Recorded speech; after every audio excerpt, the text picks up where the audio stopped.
Hello, and welcome to The Fool and the Philosopher. The Philosopher and the Fool. Right. Yeah, why hasn't anyone done that, this game? Like, it's so simplistic and... Yeah, no, it's surprising. Like, there's the Horned Rat series, Curse of the Horned Rat, but that was real time, and that was back in the 90s. And that's the only Warhammer game besides Total War, I guess. Well, people wanted the Horned Rat game to be what Warhammer, and they kind of failed when you think about Total War. How so? Just when you look at the older Total War games, and then like how they implemented things, they had the big monsters and all that stuff, like they could have done it a lot better. I think from what I played of them, they were pretty cool, but it could have just been the novelty of it. Yeah, I think that's the big part, honestly, is the novelty. It's been a while. Because, yeah, Soul is such a... simple game. And so, like, there's very little you can do, and there's like, no art. It's like, you got AI-generated portraits, and then you've got squares, and you're just moving the squares around. It was funny. I wasn't sold on the game when I watched someone play it at first. I was like, no, not for me. It's there's not enough details, right? But then they zoomed in, and I saw that each unit square was represented. I'm like, I'm sold. Yeah. That's all I needed. I needed to see a little X appear on each unit that died. It's funny. The more I've, like, it's based on one-page rules, it seems to be. Yeah. And one-page rules is very quick, dirty Warhammer. You can play it in like 2 hours against someone with decent-sized armies. And I realize I do have a problem with one-page rules. It's more balanced in some ways, but it takes away part of what I love of Warhammer, which is when you have the 2 units charge, and 1 unit has better initiative, and they wipe out a bunch of guys who could attack them back. Yeah, I think initiative is something... Everything counts as a tied initiative right now. I think an initiative stat would be nice to have. Yeah, well, that would take you away from one-page rules, I think. Yeah, but... trying to avoid. I don't know why you would avoid it. Like, it's a computer game. It doesn't... It can be as complicated as you want. Yeah. I think, like, 5th edition would be a nice middle ground, you know. But it also... It's so much nicer than a plain tabletop, in my opinion. Like, it's so much less effort, and against an AI, it's like, you don't have to... It's just like, boom, boom, boom, boom. Stand and shoot. I find Warhammer to be such a draining game. Like, it just takes way too much mental load, typically. So it's really nice to do the very simplest. And also, the rigidity of a computer measuring everything is nice. Yeah. I have noticed, you know, you can, like, if you maneuver in Soul through a unit, but you end up on the other side, you're allowed to. Yeah. I thought, wow, that's more generous than I've played on tabletop. It's just, as long as you can fit it counts. It's like, oh, cool, okay. Although the one thing it does, which I wanted to have the hero rules for 5th edition, where they spinning is free. Yeah. Because it's when you have an eagle right now, it's like it takes like 18 movement to turn around. One of the things I also would like it to have is the hero's hit points don't matter at all. It's if the unit they're in gets destroyed, the hero's wiped out. You can have the hero on their own. Yeah, but they have to be on a mount. Right. And then it's the mount's hit points they use. Oh, really? Yeah. Huh. Well, the hit points only matter when it's hero versus hero. When the heroes have a duel, then their hit points matter. Or if your entire unit dies without breaking, I guess, maybe? No, if your entire unit dies, the hero goes. Oh. Even if they have 5 wounds. If their secondary unit dies, they're gone. Weird. Yeah. But they respawn in the campaign right away. Yeah, that's the other thing. I like the... I like the campaign structure. It's neat. You get your units of... I had these swordsmen that... what was it? They could, once per battle, attack twice. Yeah. And they also had, like, +2 damage. And they just go into any fight and kill anything. It's like, oh, you got some Croxagors? Or whatever they called them. Yeah. Giant lizard men or something. And just slice through them in no time. One thing I hope Solve does is basically have someone else come along and go, I could do that better. And I could do it faster. Yeah. Because, like, Solve's updates really slowly. But it's also free, which is awesome. Yeah. Can't beat free. But yeah, if someone comes along and it's like, yeah, I could do that. Yeah. There you go. But I think... Like, even the simple, like, little overhead... Like, maybe the cubes is a good enough way to do it, but... Yeah, I do like how the big monsters, you actually do get to see them a bit. Yeah, I'm not sure you could actually... Put art on it without becoming... Too busy, yeah. It'd be tricky. If it's like a tabletop simulator, like you can actually rotate and look around sort of thing, but then it has the simple mechanics of... Yeah, I think the moment you add in 3D, it becomes... Like, 3D controls take up so much more effort than simple top-down. Yeah. Like it becomes for instance, if you're playing Baldur's Gate or Heroes of Might and Magic 1, 2, or 3, you can play it with just the mouse and it's fine. But if you notice, if you switch to 5, I guess, Heroes of Might and Magic 5, or you switch to a 3D game like Divinity Original Sin or to Solstice Crown of the Magister, you have to use both your hands, and it takes a lot more actions to do every little action. And when you have RSI or something, it becomes so noticeable, the tiny differences. It's like, I just want every game to be a 2D play. Like Solstice Crown of the Magister, I couldn't play. It was so hard to navigate. I was pretty disappointed because the character creation was so exciting, but then you get to the game and although the controls for that are unusually bad, I think. I don't have RSI, and it hurt trying to play Solstice. Well, I think one of the things they do... actually, physically made my arms feel gross. They do a weird thing. I've seen a few games do this, and I don't know why. If you do click and drag to move the camera, you middle mouse click and drag, the mouse doesn't stay locked to the point you clicked and dragged on. It instead slides along, and it's kind of like you're spinning a globe with your finger, and then the map moves, and so you also can't stop the map instantly, and it sort of sways. There's a lot of 2D games, even like twin stick shooter type games or Legend of Zelda type games. They do this as well, where if you start moving left suddenly, the camera has a quarter-second delay, and it takes a moment to catch up with you, and it sways around. And I think that's stylistic, and you take it or leave it. But I think for map control, just you lock and drag whenever you. You just made me think on we were saying about Solstheim, and you want to build control of the mouse. And also, you could totally make a video game which could have pre-generated Dungeons and Dragons campaigns, and it could be 2D overhead. Yeah, definitely. You could, and it would be a strategy game. I thwhat that's what Solstice would be, actually. I was hoping that's what it would be. But that would be a fine enough game. It could be very simple, because even games like what was it called, the Pathfinder video games, those are kind of have that same element of 3D-ish to them. They're a bit closer to Baldur's Gate or the Pillars of Eternity. Even Baldur's Gate, you could have quite literally sprite art, grid lock. You command your things to move on grid. Or you could even have a CRPG like Baldur's Gate, but you don't control your units out of combat. Instead, what you do is you click on the next room, and then you just see them move to the next room or teleport to the next room, and just chunk by chunk, and that room lights up. And then there's maybe there's a trap checking event between each room or something. That would totally work, and it wouldn't have to be. There's a game that kind of does that. It's called Age of Decadence, and it takes place in the Roman Republic. And I've never seen a game do this, and I don't know why more games don't do this. Although it is very disorienting, I did notice at first. So I was talking to the innkeeper, and he said, "Oh yeah, there's a thing. If you go to the apothecary, he'll be able to help you out with it." I was like, okay, cool. I'll go see the apothecary. And then suddenly I was standing in the apothecary, and the apothecary is like, all right, I need you to quest for me to go to this location on the road. Just filled in the gaps. You're going to go to the apothecary, so... And you think, so this is just a choose your own adventure. But no, you can leave and walk and control your character like Baldur's Gate if you want. But it's like, you're going to go to the apothecary, here you go. Boom, there you are. What that did mean, though, was I had no idea how to get back to the inn, because he's like, oh yeah, just go to the apothecary down the road. Okay, I'm here now. I thought it was kind of neat, but the combat in that game was unenjoyable enough for me that I decided not to keep going. And also, CRPGs again. There doesn't seem to be many that are good. I don't think 3D works for a CRPG. I think it has to be baked 2D like Baldur's Gate or like Disco Elysium. I've been playing a bit of that, and or Pillars of Eternity. Yeah, they also do the baked, which works really well, I think. Divinity is 3D. Divinity uses a completely different... Divinity is not really an RPG. Well, it's an RPG. Yeah.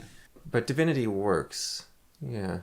Well, I think one of the problems is a game has to be of a quality level of Divinity to make 3D work. Yeah. Because... Well, the controls have to be nice. Yeah. One of the inspirations that Sven has is he's just trying to make Ultima. That's one of the things that... it's his favorite game. Ultima 7. Yeah. Actually, you were saying you could just have a top-down... Ultima games are top-down 2D. all the way up to number 6 or 7, and then they're more like a CRPG. Yeah. Well, I mean, they were all CRPGs, but they're more like the modern CRPG. But Ultima 7 even, where you're controlling the character, that controls great, and that's a 3D game. Yeah. Technically, you can't rotate the camera, but you can climb objects Yeah. and you can pick up objects and stack them on top of each other. And Yeah, well, like Sven said, it's my favorite game. I'm making games like Ultima. is he the Larian? He's Larian's head. Yeah, I could see, because Ultima, it's crazy. Divinity Original Sin 1, it rose to fame because it was the most interactive game at the time, right? Yeah. And number 2 is even more so. And they still haven't quite reached Ultima 7 levels. I don't know if Baldur's Gate did or not. I don't think so. I think the thing that Divinity 1 did more so than even Divinity 2, and I think this is the most incredible thing that Divinity 1 did, is you can sequence break that game, and it doesn't matter. Yeah, well, number 2 tried to do, like, they failed at first, and then they had Yeah. a bunch of updates that fixed that. Yeah, but number 2, I think's problem is it has acts where you go to different islands and different lands. I think for the true Divinity 1 experience, in Divinity 2, when you're on that island, the quest is to get off the island. But, like, you should just be able to get off the island. Yeah, you just leave, Yeah. but you can come back or something and do it in a different order. Yeah. Yeah, I think, given the size of each act, I think it probably works, because, you compare that to Divinity 1 and maybe you are getting the full Divinity... Like, Act 2 is pretty big. Yeah, but Divinity 1's massive. But Act 2 and Divinity 2 is huge as well. Yeah. Like, you have the, 3 to 5 main areas you can go to. And, and that probably is the size of Divinity 1 right there. Probably. Except for maybe, like, the little secret side areas in Divinity 1, like the Snow Troll Kings. Realm. Yeah, and like the Snow Realm and where fire and ice are fighting, that sort of thing. And then the final area with... well, that's even on the main world, isn't it, with Cassandra? Yeah. With all the undead. Yeah, well, that was actually I guess you could do that in Divinity 2, too. But when we fought Cassandra in Divinity 1, it was kind of a campaign across the entire map, because we had to keep retreating. Yeah. Because she was too dangerous for us to fight. So we retreated a very long way. Yeah. Like, probably from, I don't know, one side of the map to about halfway down the map. Yeah, her arena all the way out of it. Yeah, and we just kept going and going and going and going. Yeah, I think the caves in number 1, you couldn't bait enemies out of, I don't think. Yeah, I'd like to see a modern... I think a remake of Ultima 7 or a game similar to it would be really cool. And Divinity, definitely, I can see. I'd be close. Well, have you played any of the Divine Divinity games? I don't think so. I've watched you play one of them. And those... Well, they're all very different. Like Dragon Commander versus Dragon Hunter, or whatever it's called, versus Divine Divinity are all quite different. Yeah, Divine Divinity is the one I've seen. And that one's... It's like... very similar to a classic... I'm trying to think of...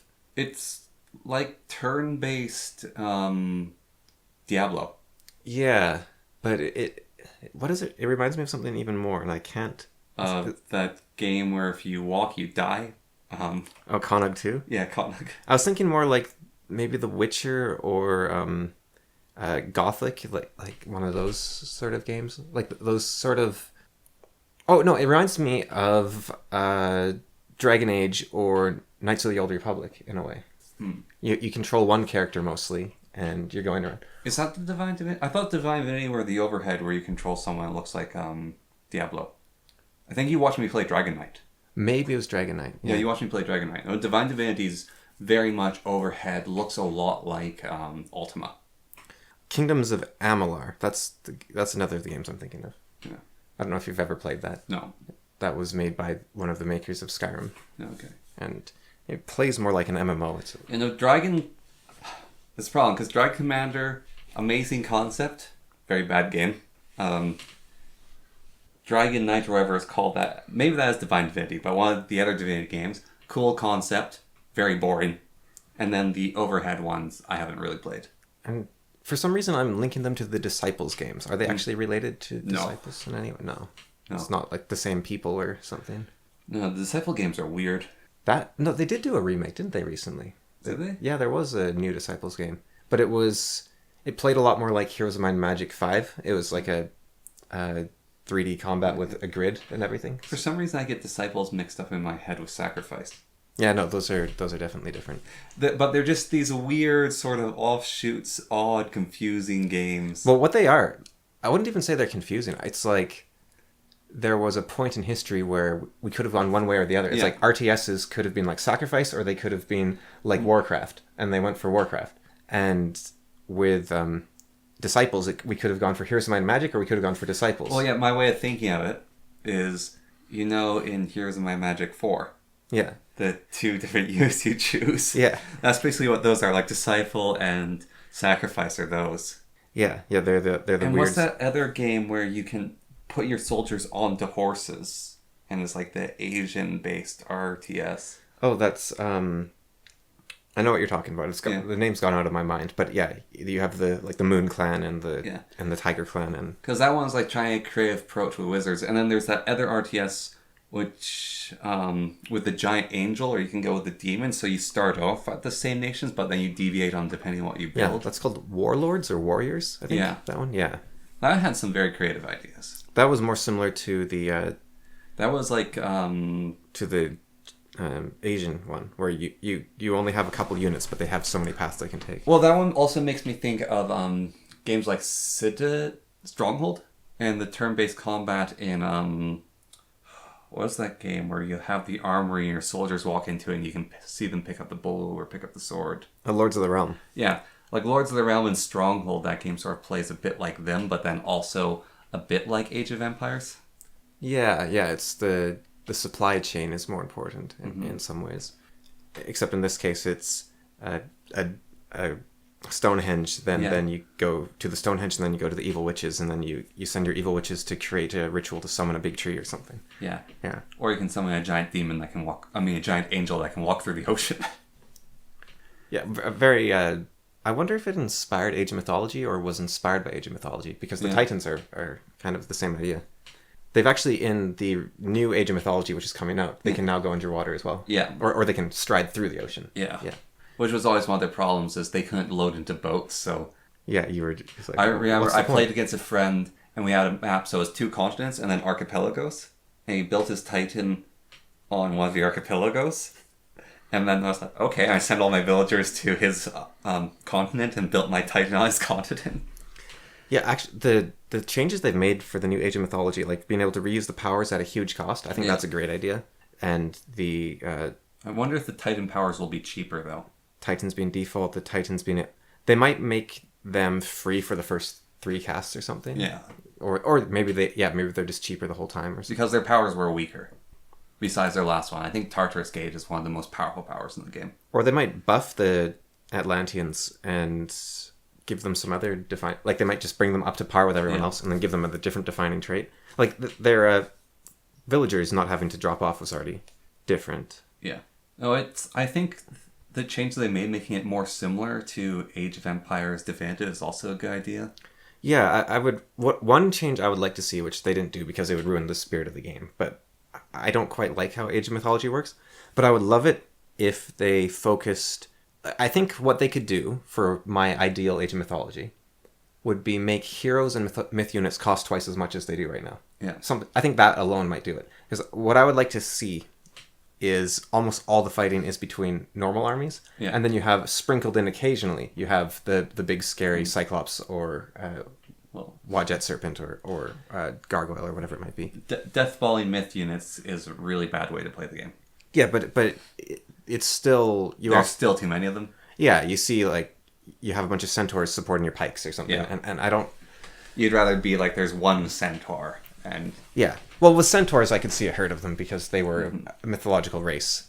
But like the Cyclops with Lumbrian or a Minotaur or... Yeah, it's like how many Cyclops were able to convince to join your army? You should only have one or one two. Medusa. Yeah, exactly. I mean, the heroes, you can only get one of them. But I think they're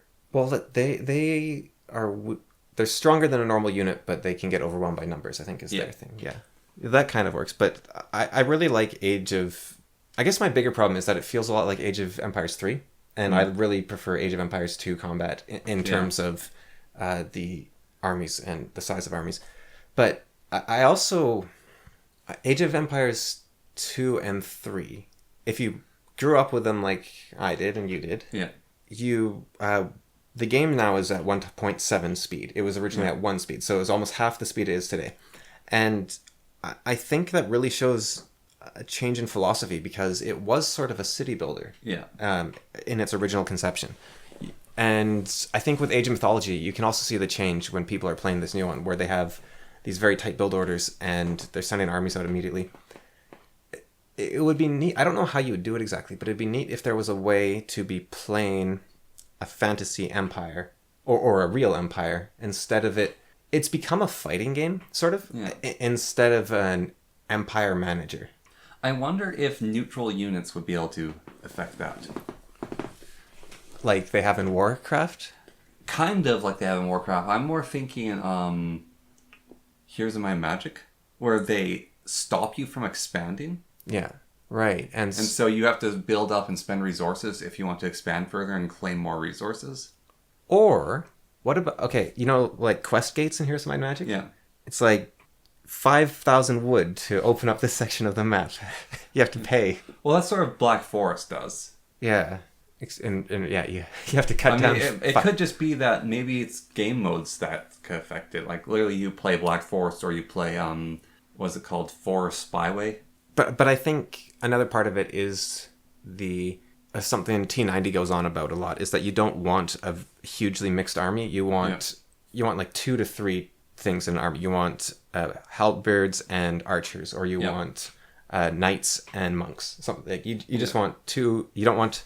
But I really think if it could encourage somehow having a vast, you have your cavalry division and you have your, ancient warfare. Like, well, those are Total War games, is where that comes in. Yeah, but Total War games aren't RTSs. If you play Age of Empires back when it was slow and the balance was totally different and it was not understood as well, and you're only allowed to build a villager every 10 minutes. Would that...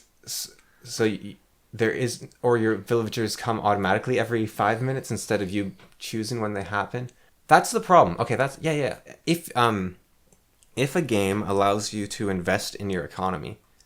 so, for instance, a lot of tower defense games have interest. If you don't spend your money, then your money grows, and therefore the best strategy you can do sometimes is just not spend money.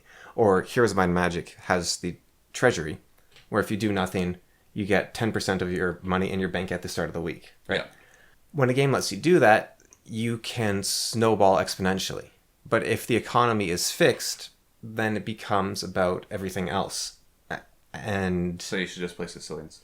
Why? What, do Sicilians not? They get the building that produces each resource that trickle. Oh, yeah, the Portuguese. Sorry, the Portuguese. Right, they get the Fitoria. Yeah, Fitoria.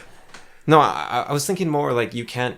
The problem isn't villagers getting resources. It's if you can invest the resources you have in getting resource-getting things. So if you can spend the resources your villagers gather to get more villagers, then that's an exponential that can grow without end, right? Yeah. But if your villagers come every 5 minutes and you have no control over it, then there's nothing you can do to make your empire grow faster, and it becomes linear. It means there's no comebacks anymore. But so it has an obvious trade-off there. I also think I really like my idea of you have to send out messengers to give orders, or you can only give 10 orders a minute or something. I think that would somewhat help, but just implement if you click once and then it's 10 seconds and your mouse is like deactivated. Like the Line War game. I don't know if you've ever seen that RTS, Line Wars. You draw a line to your enemy's base. Yeah. And then your troops will follow that line. It's like the spaceships coming off the planet?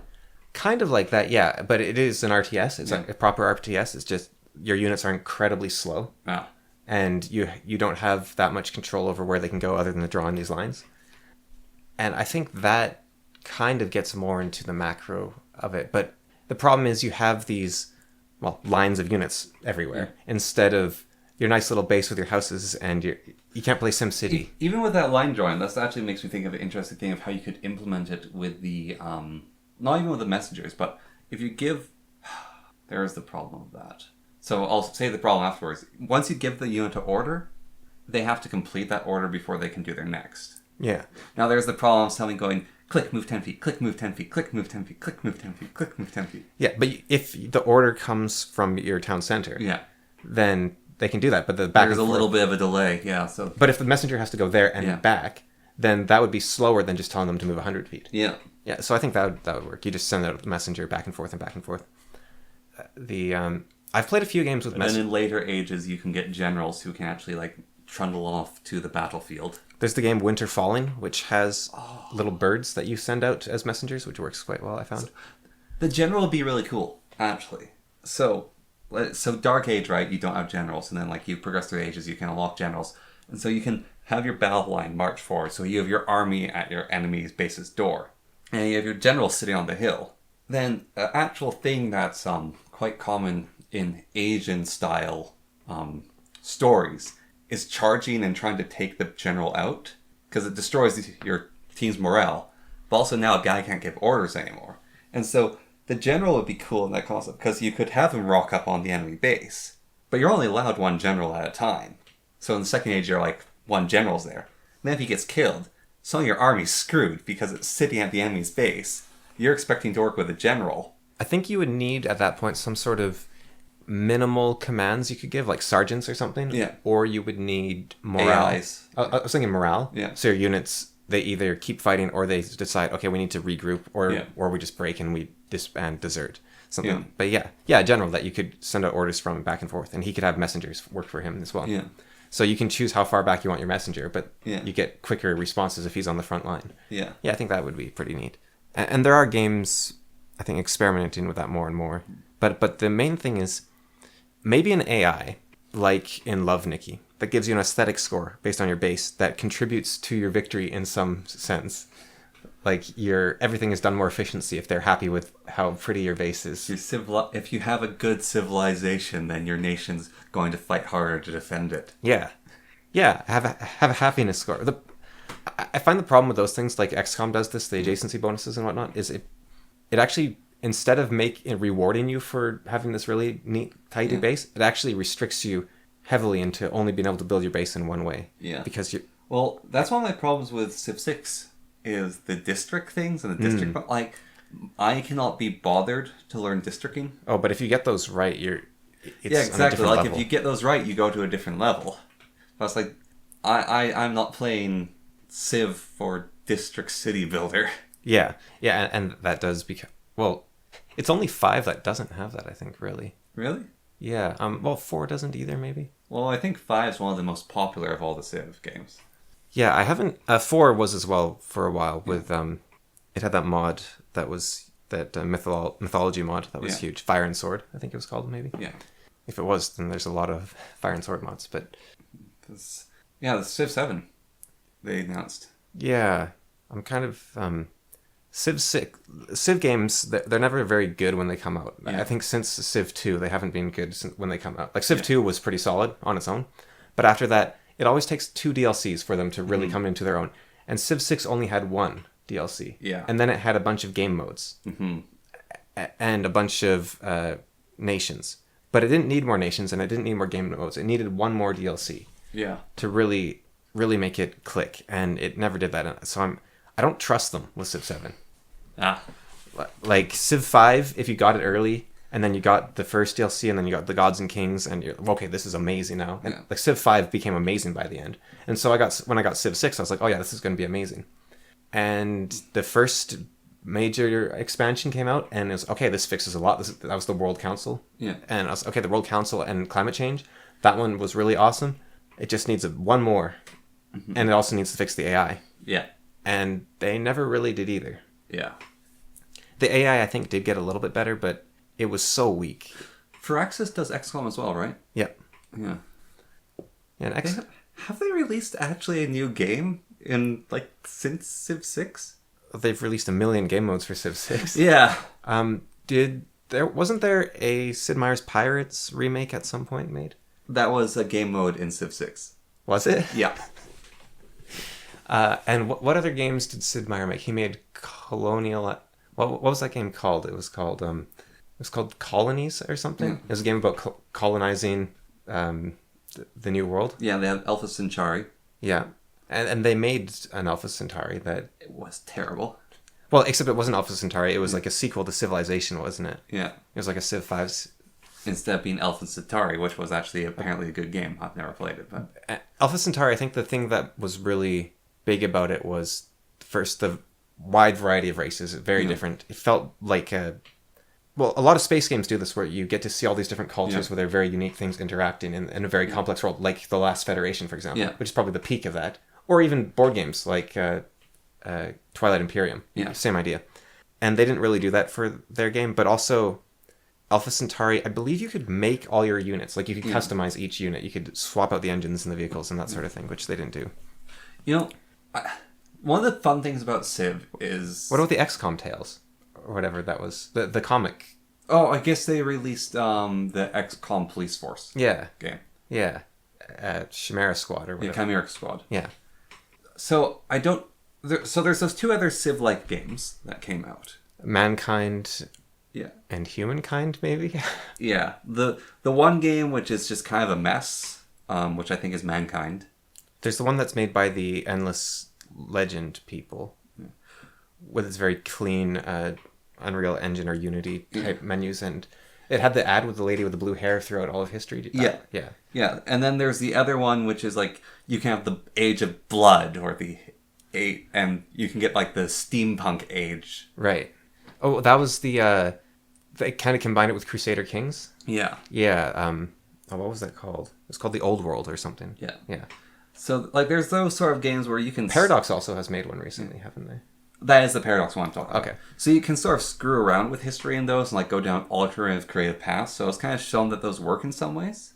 I think one of the biggest problems with Humankind is one of the big things about Civ is I'm the Egyptians. Whereas in Humankind, it's like, I'm going to go play Egyptians, then I'll tilt into Romans, then I'll tilt into this or whatever. Humankind, the combat system was a really neat idea. They also did it in Endless Legend. Yeah.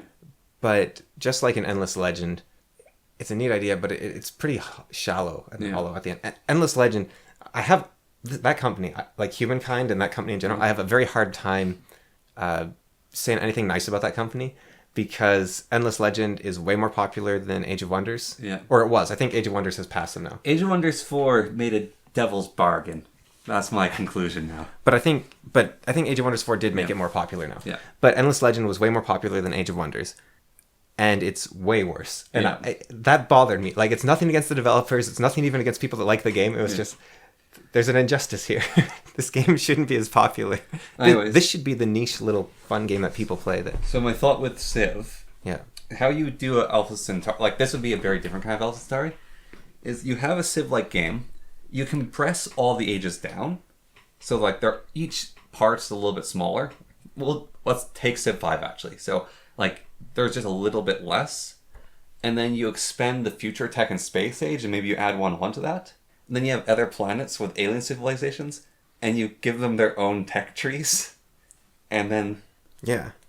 Well, I think... Or even when they're in space, like you can go from, alright, we're Alpha Centauri now, so here's the human tech tree. It still plays like Civ, but here's a reasonable progression of what the human tech tree should be. But the aliens, they might have some similarities, but it's not going to be...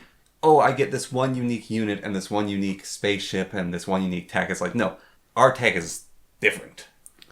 I wonder if you could... Like, sort of, the space game that's like... Aurora 4X? Yeah, no, Europa Universalis. Oh, Stellaris. Yeah, like Stellaris, sort of. Like, combine Stellaris with Civ. Because Stellaris is a pain to play. I was thinking of you could take Aurora 4X, because the tech tree in that game is amazing. And could you somehow combine that with... Because one problem, there is mods where you can take Europa Universalis and convert it into Stellaris. Yeah. Right, so you take your Civ, but it's basically the bonuses on your one planet in an entire galaxy, right? So it's very minor. But shouldn't you go Crusader Kings, Victoria, Europa Universalis... Hearts of Iron. Yeah, sorry. Yeah, so you can convert Hearts of Iron into Stellaris. My friend pointed out the biggest problem with that whole thing is by the time you're done Crusaders Kings, you've taken over the world. Yeah.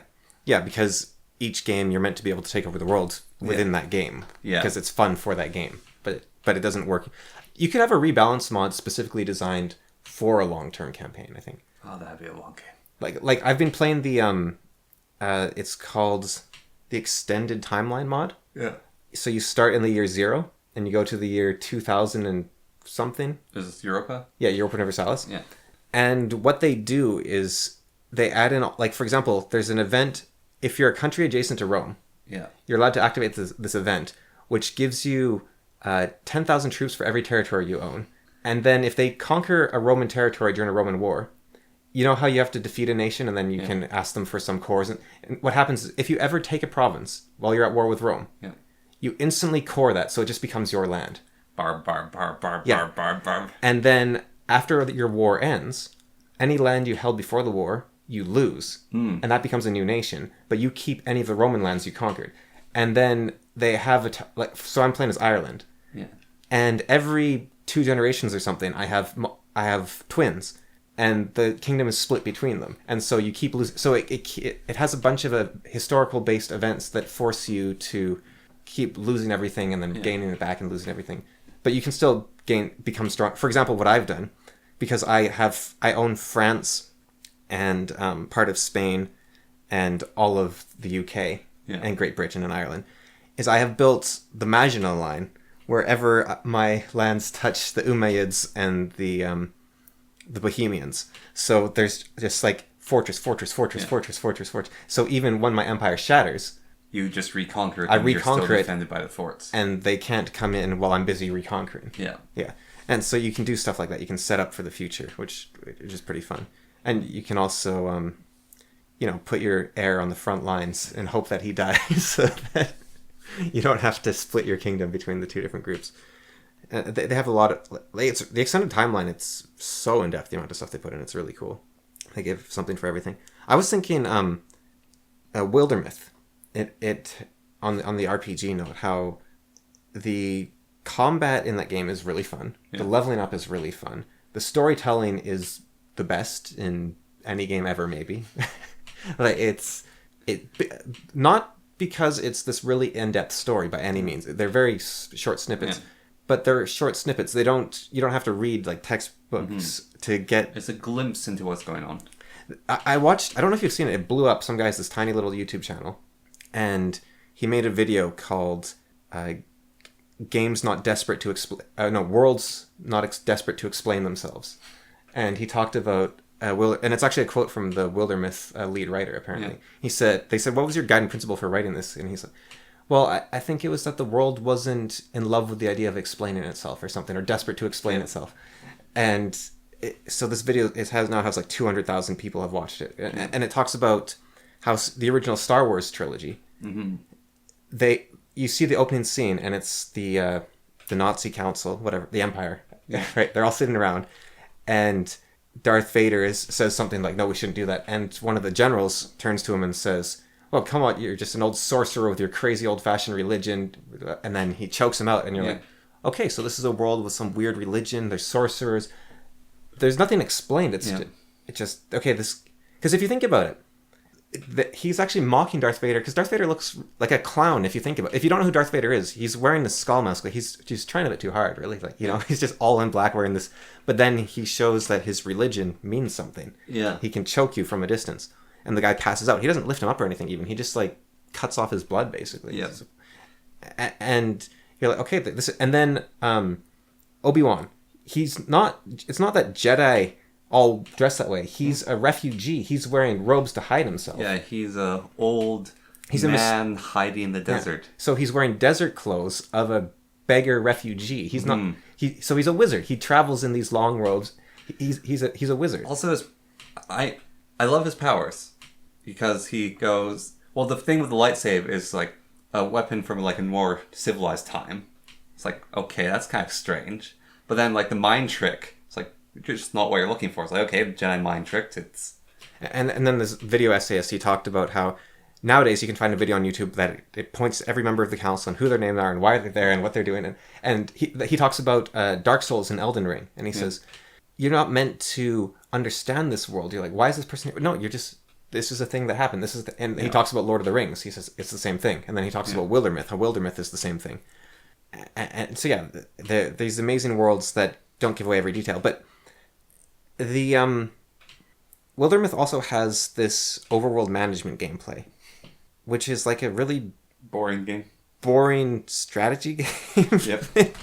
It's like you can choose to repair a blacksmith so you can build items, and it's really easy to do. And if you decide to build items, they're better than all the items you have, and it just sort of gets rid of the rest of the progression of the game. Yeah. Or you can build up towns. Towns are kind of cool to have. But there's not really any incentive to do any of this stuff because you can just march straight to the enemy and beat them. Except between times, between ages, I guess. Like the game, after you win, it's 10 years pass, and it says what happens in the meantime. And so if you built a forge, they say the people come to you and they're so happy that they have this flourishing forge, and they thank you for it. And it's so little events do happen from it. But I was thinking like a Thea the Awakening overworld might be way better for Wildermyth. You've played Thea, right? I think so. It's a very It's that card game that has the autoplay. Yeah.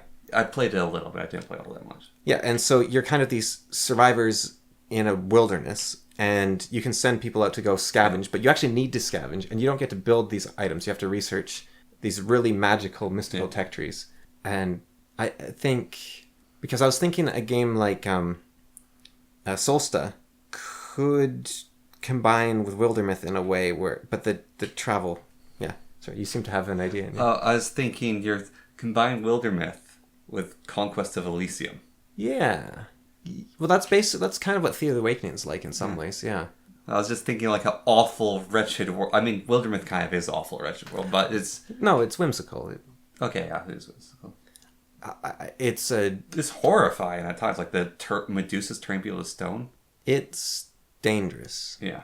I don't think it's horrifying. I think it's beautiful. Okay. There's good in the world. There's the robots are also really creepy. Mysterious spirits, which... Yeah, there's evil in the world, but it's not a horrible world. Fair enough. Because... It's kind of like Lord of the Rings, I guess. Yeah, there's beauty. There's benevolence. My favorite event is your camp with 3 guys is there. And 2 of them wander off, I think. And this giant creature walks Yeah, past. we've talked about that one before on this podcast. It's just to like, it's just so cool. Yeah. Where, yeah, you see this mysterious... The example he talked about in his video was one where fireflies appear around your camp. Yeah. And there's fireflies everywhere. And one of the characters is freaked out by the fireflies. And the others all go to sleep. And they're just, what's all these fireflies? Why aren't you freaking out? There's fireflies everywhere. And then a creature... It's not even a spirit. It's not said what it is. Yeah. It's just this big glowing creature comes out of the woods. And it says, oh, they're sleeping, right? Yeah. And then it goes into the tent and they're just... And then it leaves. And okay. And then in the morning, one of the characters that was asleep has this glowing brand on their face. Yeah. And it doesn't do anything. But then in the 10 years thing, it shows them at their cabin. And they have all these fireflies around their cabin. And it's not... There's no stats. There's no... Yeah. It's just... This is... the world. You are now this semi-mystical creature with this bond to nature, with these moments of majesty and mystery. Yeah, such a weird game. So could you take do you think you could have because you're talking about how there's not really many Civ competitors, right? Well, there's more popping up. Yeah, but none of them have really succeeded. No. But I'm thinking Europa Universalis 4 is a Civ competitor in a way, right? Yeah. But what makes a Civ game versus a Europa Universalis game? And is it the rigidity of or is it looking at a map versus looking at a world, or is it... What makes a Civ game is one more turn. So is it the fact that Europa Universalis is real time? That's a part of it. Definitely. Also, I think for me, might not matter as much to other people, but visuals is really important to me. And Europa Universalis... visuals are kind of lacking. You kidding? It's a map. What more do you want? You can start a map for... I'm happy with logistics. I like logistics and having to move around. But something about Civ I like as well. Also, Civ, the random map generation, and you this is this resource here, you build a mine on it. You can sort of interact and get more gritty in some way. I think with Civ, one of the big features of Civ is that every button press is a major action. There's no minor choices. Yeah, that's very true, actually. Everything is... It's actually... there's a continuum from... I don't know, you could say Age of Wonders, let's say, over to Heroes of Might and Magic 2.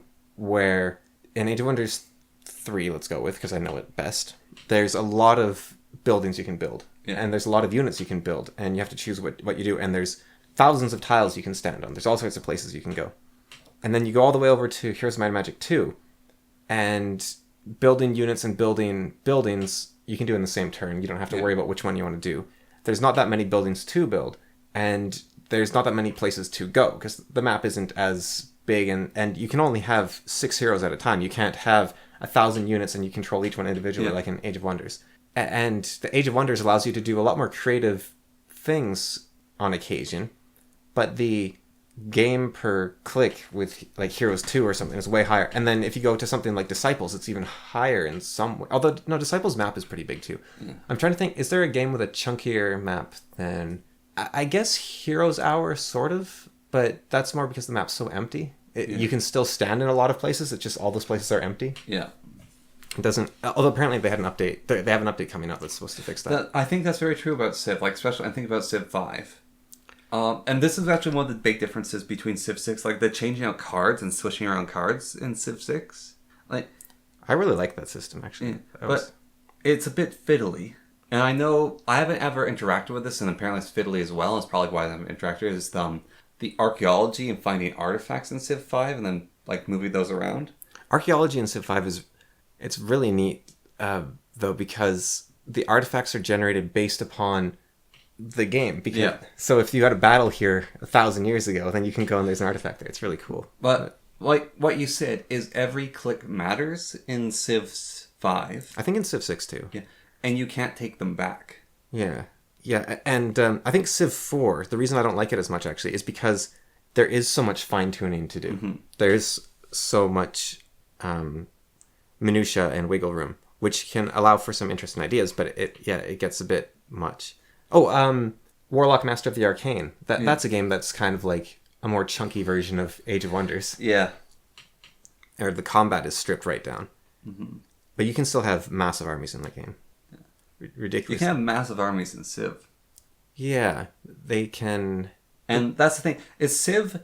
One of the things I've heard people complain about Civ's combat is it's like, oh... I can't get my units over this hill and they can't attack or there's a river. Civ's combat is less tactical based and more logistics based. Like one of the things people complain about in the Civ channel, which the Yogscast does, is they're always on online speed. And so by the time your army gets to your enemy's base, they're all outdated. Yeah.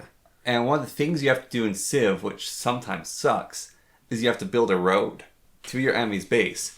And you have to build in tiles you don't own, because you can build road and railroad tracks on unowned tiles, and that costs money. But I remember playing the Civ 5 game against the AI, and I was doing full conquest. And the enemy nation was so far away that I built a railroad track that was costing like 30 or 40 gold a turn, just so I could move my artillery close enough to fire. I think Civ 6 actually... is more chunky than Civ 5. Like, think about the workers. They get 3 builds, right? Yeah. And then they're gone. You don't have... Civ 5 often had a problem where you have, like, 20 workers and you don't know what to do with them. They're just standing around because you've done everything and you haven't been nuked yet, so you don't have to clean up your land. But Civ... I also just haven't played Civ 6 all that much, to be honest. Now, Civ 6 has a lot going for it, but it needs the second DLC. It needs the second DLC. And maybe Civ 7 will be that DLC. Mm. Maybe they'll roll in the ideas. Because the problem is, Civ 6, if it was the only game in the series, it'd be a really cool game. The problem is that Civ 6 had the potential to pass 5, and it never did. They never added in the depth of 5. They never fully rounded it off. Mr. Blonde-haired Reddit man with an Argentinian grandpa. Drew Darnell, maybe? Yeah, Drew Darnell. Yeah. Was talking about what he wants Civ 7 to be. And he said he wants it to be a combination between 5 and 6. He basically says, I want it to be mostly Civ 6, but I want it with Civ 5's AI. Yeah. Yeah, well, I think... And he said that because one of the main things he does is he watches AI games. If Civ 7 is what Civ 6 should have been, that would be nice, but on the other hand, they should have done that like 5 years ago at this point. Because they wait... It makes me wonder, with all those game modes they made, if that was just a cheap money-making scheme, or if they actually had no idea how to improve their game, and they sort of... I don't know if the XCOM team is the same as the Civ team or not. I guess it's probably not, but... I would love for XCOM 3 to come out, because I played XCOM 1. I played XCOM 1 with the Long War. I never beat Long War. So you could go back and beat it. I played XCOM 2. I stopped playing. Then War of the Chosen came out, and I played that, and I really liked War of the Chosen. And so, actually that's funny. I think Firaxis just can't release a good game. Because XCOM 1 required the DLC with the mechs. Right. Enemy Within. And then War of the Chosen is just so much better than XCOM 2. But it'd be... What I would love, actually, is for XCOM 3 to be the ocean one. Or like Terror from the Deep? Yeah, Terror from the Deep, but done with the XCOM 1 and XCOM 2 engine. Because I know a lot of people say that original XCOM and Terror from the Deep is a better game, has a better engine, a whole bunch of stuff, but it's not accessible. What about Phoenix Point? That's basically Terror from the Deep. God, I hate Phoenix Point, actually. It's so disappointing. Wow, that's harsh. Yeah. I tried so many times to play it. The biggest thing, maybe I haven't gotten there, but it doesn't look like I will get there with it, is XCOM. You start with shitty little guns. You're firing bullets. Then you get laser guns. Then you get plasma guns. And also, your soldiers leveling up matters, especially in XCOMs. Like, they get these abilities, like the run and gun, the snipers, you can like have a pistol sniper. In XCOM 2, you have the hacker with the robot. There's different branches you can take. There's different choices. And then in the even older XCOM games, the technology is actually way more in depth, like running around with the cluster bombs or getting the upgrades, getting way more powerful psychics. So there's all that there. And you feel a real sense of the technology advancing and moving. And in Phoenix Point, you upgrade your technology once. And that's that. And then there's the other civilizations. You get good enough relationships with them. You can get a little bit of their technology. You can get their vehicles instead of your own vehicles if the vehicle's board. And it doesn't go any further than that. It's like one step of progression. And then the enemies keep advancing and they're just annoying. And you just fight forever against the same things. Like, oh, it's a crab with a shield now. It's not like... You fight the sectoids, then you fight like the skinny snake men. Then you fight the like sectopod or the disc. And it's like, there's more stakes and it gets bigger and bigger. And like, yeah, sure, there's the giant bosses. I haven't come across those. I've played Phoenix Point for like 20 hours sometimes. And I'm still fighting random terrorists who worship mutation. See, this is the thing that Marx warned about, was the obsession with progress, overriding the human connection with one another. There's a reason why I play my XCOM game. And but of course, there's the natural progress of the end result of progress is the destruction of the progress itself. And so the XCOM game with infinite progress would naturally lead to no more progress, to the Marxist revolution, to... Like, XCOM doesn't even need the... It would start playing itself. That's what Marx would say.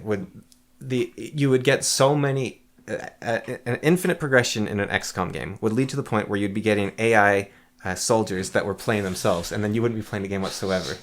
See... Like, you don't even need upgrades in X. Like, you build your base up, and you feel more attached to your soldiers. There's so much to XCOM that I really like. In Phoenix Point, it just feels like you're spinning your wheels. So you're saying Julian Gollop doesn't understand XCOM? Yes. Actually. This man has never played XCOM in his life. Actually, he might never have. Theoretically. I mean... But it's... Phoenix Point, like, it has a bunch of DLC I haven't even bought because I just couldn't keep going with it. Also, the problems one of the biggest problems, I actually don't own Phoenix Point on Steam because it released first on the Epic Store. Yeah. And I just have trouble playing games on the Epic Store. Yeah. Well, someone owns it on GOG. I do, I think. Okay. Yeah. Maybe I own it on GOG actually as well. Maybe I think I got releases for a bunch of it, so maybe I own it on GOG as well. Yeah. Because that was nice. Like, they gave out CD keys for it. But the other... No, it was not nice at all. They took a crowdfunding game and they stuck it to an Epic exclusive. Yeah, no, that was dirty. I think Julian Gollop... he should stick to Chaos Reborn. No, it's not that. You know how... I mean, he's one of the best cases of this problem, but... So you have, like, a visionary. Yeah. and they make a really solid, well put together thing, and everyone loves it. Yeah. And so it's like, all right, they're making the sequel to it now, and they have complete creative control now. Yeah. And so no one's there to hold them to account for their bullshit.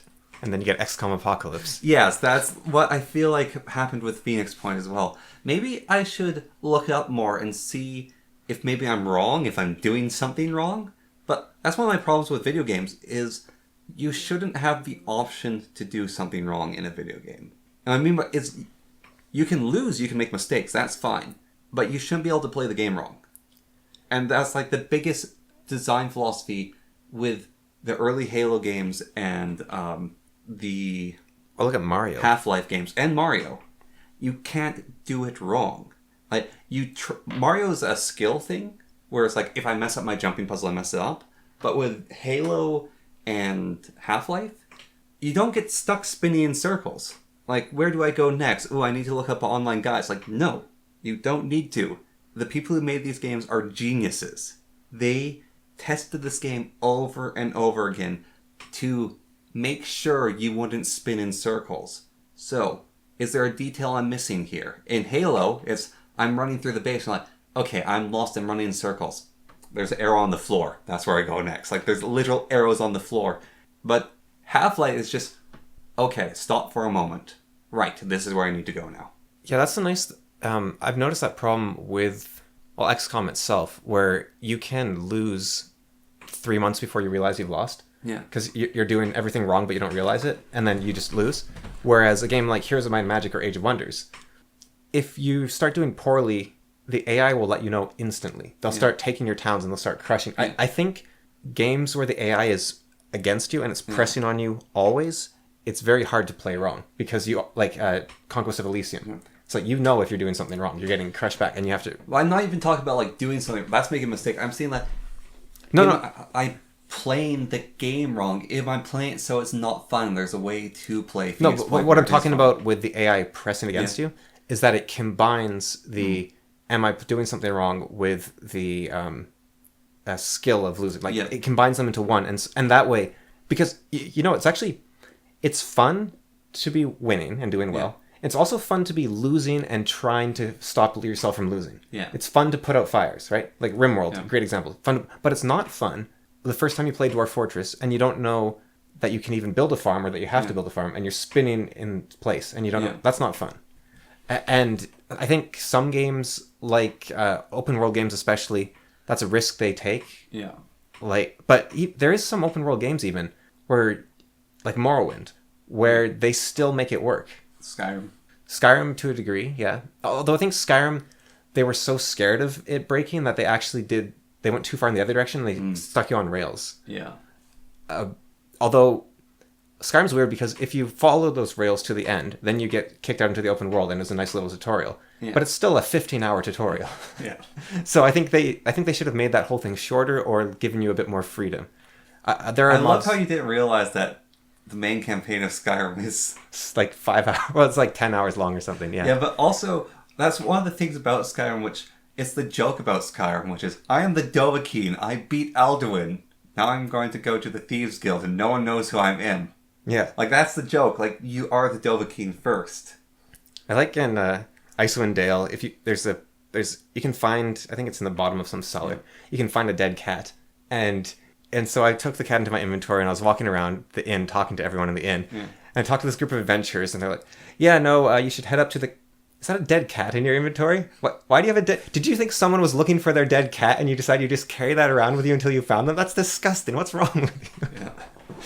I like that moment. But yeah, the not being able... Like you said with Half-Life. I haven't played Half-Life, but you've talked about it where you can't go wrong. That's...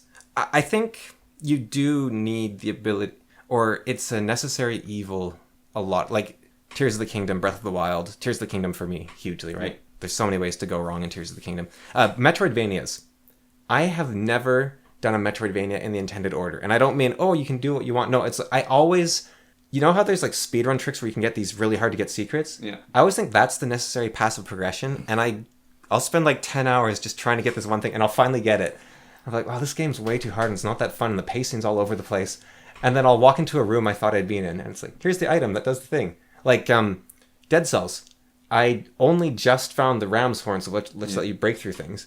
And then shortly after that, I found the spider rune, and I also found the map rune. But I had been playing for like 15 hours, and I had never found any of the runes. Yeah. I got to the final boss. The hand. Yeah. Well, I don't. Well, I guess it's not a huge spoiler. Yeah. It's not really that sort of game, I guess. No.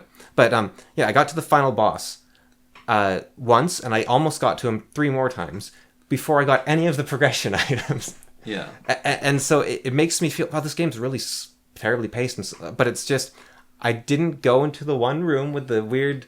I never... The thing was, I didn't know there was a secret sewer. I always thought there was just the one sewer. There's a second sewer, and I never went into it, for one thing. So you didn't fight conjunctivitis? Yeah, I never fought conjunctivitis. And I never did all these things. And that happens to me I've never played a Metroidvania where it all goes smooth. Although the original... It always feels like... Metroidvania is a genre I'm always like, I love Metroidvanias. And then I play it, and it's miserable. Like, every time I'm like, oh, I love... Because the start of Metroidvania is always so satisfying. So you find the thing, oh, I'll go to this, and then I'll find the thing, and I'll go to this. And, like, when I played Metroid Fusion, is that the one on the Game Boy? Yep.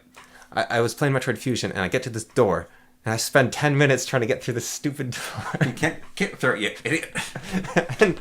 and then I probably find some secret, like, developer room instead of wherever... I think the case is also... Metroid... You like Metroidvanias, but they don't like you. Yeah. Or whenever I play... Because Legend of Zelda games, nobody wants to admit it, but it's the same genre. Yeah. Legend of Zelda is a Metroidvania. They're the same genre. And same thing with all those games. I never find the item that's right there that you need. Like, what's the game called? Link to the Past. Yeah.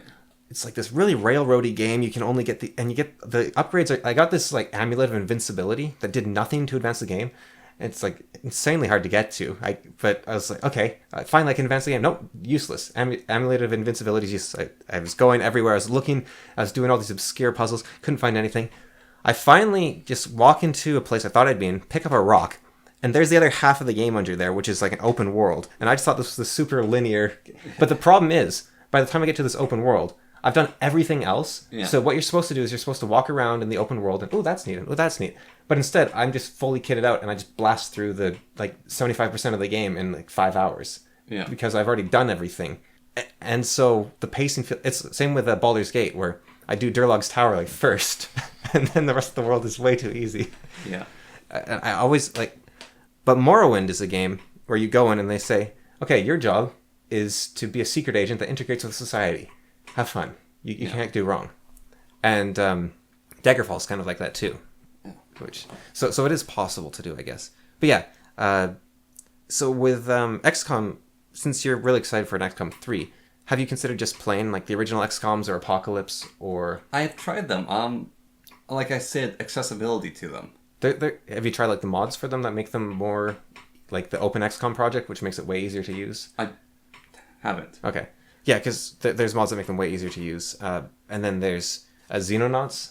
I'm a very visual creature as well. Have you tried Xenonauts ever? No. Because that's kind of like a remake of the originals in some ways. I've seen you play Xenonauts is too gray. Too gray. Have you... What about... I need neon flashing lights. Have you played Massive Chalice? No. So it's like fantasy XCOM. You can... But it's based around like breeding people to make super soldiers. I still actually have that game based in the horrible world that's like XCOM that you got me where like bleeding effects are big things. Urtog the Desolation or whatever. Yeah. That's not exactly XCOM. Yeah. That's more Battle Brothers. Yeah. Well, see, that's actually one of my problems with Chimera Force as well. I think what I kind of want from XCOM, and it's remarkable how well they managed to do it with XCOM 1 story than XCOM 2, is I want 1995 technology to get pitted against the alien invasion and then take the alien invasion stuff and turn into weapons for humanity and then fight the aliens. That's actually what I want to play. That's the game I want. Xenonauts is Cold War to Alien, which is really cool. And I think the lore in Xenonauts is better than XCOM, actually.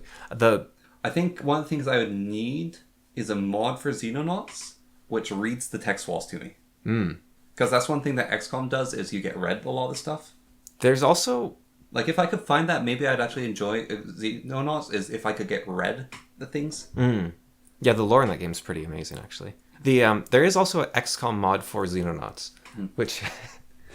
Yeah, but, like, that's why it's, like, I like the idea of Xenonauts a lot. It's just, I have, like, the reading requirements to it, and, like, the staring... Like, there's certain hurdles to go over, which is accessibility. Like, that's sort of what I mean. I'll also say the endgame of Xenonauts sucks. Yeah. And the ship combat sucks if you care about that. Well, maybe Xenonauts 2 fixes that. Yeah, hopefully it will. It's kind of a weird one, though. They released in early access, and I guess that sort of works. Like, if you run out of content, you stop playing, and then you wait to research. Well, so, I made a decision. So, Manor Lords. I really want to play it. Manor Lords is that like SimCity but medieval? Manor Lords. It's the most wishlisted game on Steam ever? Yeah. Yeah. And it's in early access. So what it is it's a city management game combined with Banner Lords. Hmm. But you're a lord of one's town. But it's in early access. So I'm not buying it. I'm not touching it. I'm going to let the game be done. And then Hades 2. I'm not touching it. It's in early access, but no, the game has to be done. I'm not going to get the early accesses anymore. I still can't decide if I like Hades or not. Every time I play it, I'm like, am I having fun? I'm not sure if I'm having fun or not. But it's not like, oh, I hate this game. It's like, I'm confused. It's very pretty. The sounds are very nice. Yeah. I don't like dungeon crawl. It's not dungeon. I don't know what you call it. It's like, I think Enter the Gungeon really made it popular. Yeah. Or maybe Binding of Isaac. But it's like room-based combat. Yeah. Yahtzee said something that stuck with me, and it's this devastating critique against progressive arcades or roguelites, which is that they feel like a tech demo for a better game. Yeah. Like, you're just trying to figure out if all the stuff... Like, imagine Hades, but set in a Diablo 2 style world. Yeah. Where you're just exploring, and every time... You can still do the same die thing, right? Because you can die in Diablo. But you're exploring the world, and it actually has a handmade map, and it's not just, okay, I'll choose this versus this, I'll choose this... I'll go to the money room or I'll go to the health room. So, how does Dead Cells then work as a progressive arcade? Well, it would be a Metroidvania, obviously. Yeah. And... Because Dead Cells is kind of a progressive arcade. Whenever you get those... I think it would still... It would just be a Metroidvania. You just make objects cheaper, I think, and then you could buy them with the cells you get from killing enemies. I think it would work fine. You die, you go straight back to your base. Well, I'm saying, like, what I meant is Dead Cells is a progressive arcade. Yeah. But it works, I think. Like, it doesn't have that tech demo feel to it. For me. I think it's... For me, it's... It feels more... Dead Cells actually feels like a rogue game. Of you're going into the dungeon. The different... I mean, rogue is you're going down to the dungeon. Dead Cells is you're starting in the dungeon, you're climbing out. But it actually has... It's closer to Rogue than what a lot of games that claim to be Rogue are, in my opinion. But I think there's a reason people prefer Diablo 2 to Diablo 1. Because Diablo 1, it is random dungeons, right? Yeah. And I think... This isn't saying the tech demos are bad or unfun, right? Like, Slay the Spire is one of my favorite games. But imagine a Slay the Spire that's an RPG where you go around in the world and... There's a game like that, kind of. It's that card game. Sizzy Knights of the Cross or whatever, that Polish game? Or no, it's a game that Yogscast Publishing released, which is it's full house, or like you play with actual playing cards, and it's a mix. Basically, you combined Slay the Spire with poker. And it had... never mind, it's kind of a railroad story. Never mind. Okay. But even a railroading story, like, just... Like The Witcher Tales, Thronebreaker, The Witcher Tales, right? They made a world. They didn't make it a roguelike. You go around... The game sucks, I decided. I was playing it for a while and I was like... Yeah, this card game talking about like the Witcher one. Yeah. I really like the idea of a Gwent RPG, which is what they did, right? Well, a second Gwent RPG, right? I mean, the first Gwent RPG they made was pretty good, but it had too much filler. Yeah. But The Witcher Tales, they decided to get rid of most of the filler. But they kept too much filler in still, I think. Like, it's got way too... I don't know if you've played The Witcher Tales at all, but no, the navigation isn't fun, and it's not Gwent. It's like they changed the rules a lot. Yeah, they made an actual strategy game. Kind of, but they also, like, you have to gather it's like a crafting system. You have to gather resources, and they're hidden. It's really weird. It's kind. You know what The Witcher Tales is? It's basically King's Bounty, except with controls that suck. So I came to a conclusion that 2 video games ruined all other video games. And they were... Wait, let me guess them, okay? Yeah. King's Bounty and Plonk. No. Dang it. Okay, let me guess them for real. Yeah. 2 games ruined every other game. Okay. Every other game that's XXX unpopular. Okay. I'm going to... But also, actually, it doesn't even have to be true. Yes, every other game, yes. Okay. Far Cry and Rogue Legacy. No. Okay. They're older than that. Okay. Older than those, eh? Yeah. Far Cry even? Like the original Far Cry? When I think it was 2006 or 7. I think technically older than. Okay. Assassin's Creed? No. Okay. No, these games ruined Assassin's Creed. Okay. Oh, okay, so The Witcher. They kind of ruined The Witcher, I think. Oh, so this is responsible for The Witcher. Okay. Yeah. Ooh. This is exciting. Don't tell me. Let me ruin the truncate silence. Just going. Okay. Clue. You were talking about one of them recently. Disciples. No, like much more recently than that. Okay. Hades. No. Okay, a game I was talking about recently. Hades. No. Roguelikes. Zelda. Both games are immensely popular. Okay, but not Skyrim. No. Okay. Immensely popular. Minecraft? That's one of them. Okay. And Grand Theft Auto? No. You were talking about this one. We didn't talk about Grand Theft Auto. Right. Okay, so I was talking about this one. Okay. Yeah. So it's not Call of Duty. And I already said Skyrim. Yeah. Tetris? No. We weren't talking about Tetris at all. Tetris ruined gaming for 20. Actually, no, Pac-Man did.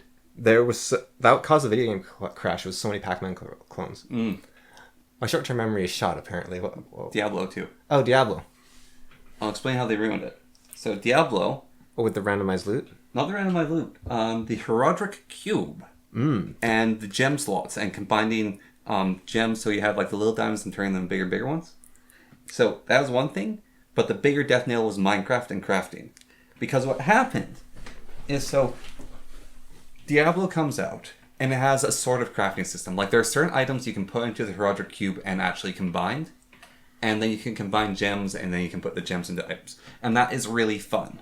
There's something about that, like, it's inconsequential, you don't have to do it, but it's there, and it's interesting, and you want to do it. And so that can be sort of put into games, like The Witcher kind of has that with the crafting. That fits the Witcher world. Like, alright, I will craft something, but the Witcher crafting in Witcher 1 and Witcher 2 is important. Yeah, you're a Witcher. It makes sense. Yes. Yeah. Like, the things you make really, really matter. It's not going to give you a plus 10 to your damage, 10%. Yeah. It's going to be, you either win or you lose based on what you make. Then Minecraft is, some executive goes, what? This Minecraft game is doing really popular. Give Joe Jameson, basically. Yeah. It's like, this Minecraft game is going really popular. We have to act like it. We have to be like Minecraft. How do we be like Minecraft? Well, make everything survival crafting. Not even the survival. There's crafting in it. Like, the survival crafting may have been there, but it's like, oh, crafting. Minecraft has crafting. It's like, you have no idea what that even means. You just hear the word crafting, and you hear people like Minecraft, and crafting's in Minecraft, and so you're going to add crafting to your games with no idea. And then, because you don't know how to implement them, you're going to go look at Diablo 2, because that's the game that you actually played in your life as an executive or whatever. It's like, oh, okay, we'll just take some of that. And so many games do that, and it doesn't work. I got a hot take for you. Terraria would be better without the base building and crafting. Yes. There's a hot take for you. No, I agree. Terraria's... I think I like about... Terraria is a boss rush. It's a boss rush. I think the building's fine if building arenas to fight the bosses. Yeah. But you shouldn't have to build like a pretty looking base and have your chests in there. It's like, no, you're building your stuff up just so you can go fight the boss, and you can build a boss arena. Yeah. Terraria is definitely a boss rush. The other aspects I don't care about at all. Terraria is a great game, but it's not like Minecraft at all. No. For better or for worse, but yeah. And I don't... Yeah. Could go all day about Terraria, but yeah. Yeah, and like there's games that have come along later on that kind of get it. Like Valheim is basically if you took Minecraft and you took Skyrim and they had a litter of puppies and then you picked up their runt and it's like, oh, you're so cute, and you took the runt home. That's Valheim. You got me a bunch of these little like indie games for, I think, my birthday. Yeah. Like you got me Valheim and Potion. So I tried Valheim, and I don't think my arms were quite ready for it, but I spent like 15 minutes trying to put a floor down so it wasn't a half an inch above a different floor, and I quit. I was so angry. Yep. I got so angry with trying to line it up. I was like, why won't it just get the stupid... Yep, that's Valheim. That's why I said, you take the stupid, like, sort of dumb-looking runt of the litter of the Minecraft Skyrim puppy, and that's Valheim. I was getting, like, livid. So I've been playing Valheim, and Valheim also has a kind of boss rush aspect, like you have to beat bosses to unlock more of the game. And so I beat one boss, which is the Bone Mass. It was annoying. I basically had to look up a guide how to do it. And it was stupid how you had to do it. It's like, okay. So that kind of sucked. And then I went up against the next boss after it, which is the Wyvern. And the Wyvern's a fun fight. And it's reasonable, you go through it, it's reasonable again. Because, like, the boss before the Bone Mass was also reasonable. It's a giant lightning elk. This is related... So I was like, alright, so maybe the Bone Mass was a fluke. Because, like, 2 bosses were good, 1 boss was bad. So maybe the Bone Mass was a fluke. So I go fight the 4th boss. And I am geared out. I have everything I should need to beat him. Besides apparently 1 item, which is kind of required to beat him. But even with that, it's like, I had enough gear that, according to some guides online, like, you don't need this 1 item to beat him. So it's like, alright, I can handle him. I'm fighting him. And his HP pool is just so stupidly massive. That's like, if I continue at this, I'm going to be doing this for an hour. And so I was like looking up, and you can turn the game difficulty down. Because like you can mess with the difficulty, because certain enemies can one-shot you. It's like, alright, I'm just dropping the game difficulty. I can't be bothered anymore. So I put it to the easiest. I'm still fighting him. This is bullshit. And so I activated cheats and killed him with cheats. Because I don't care about the boss fighting in this game. And then it's like, alright, I can turn back up the difficulty. And then like a mosquito hits me and takes out like a quarter of my health. It's like, you know what? I don't actually really care about the combat in this game and dying and getting back your gear. So I dropped the difficulty back down as low as it could go. It's like, this isn't the part of the game I care about. I'm happy that Valheim has the option to do that. But again, if the next boss fight is as like an HP pool as big as that one, it's like, it's an annoying divide of these people think they're Dark Souls players, the Valheim community. It's like, oh, just get good and beat the boss. It's like, no, I have played Elden Ring. The Elden Ring bosses are easier.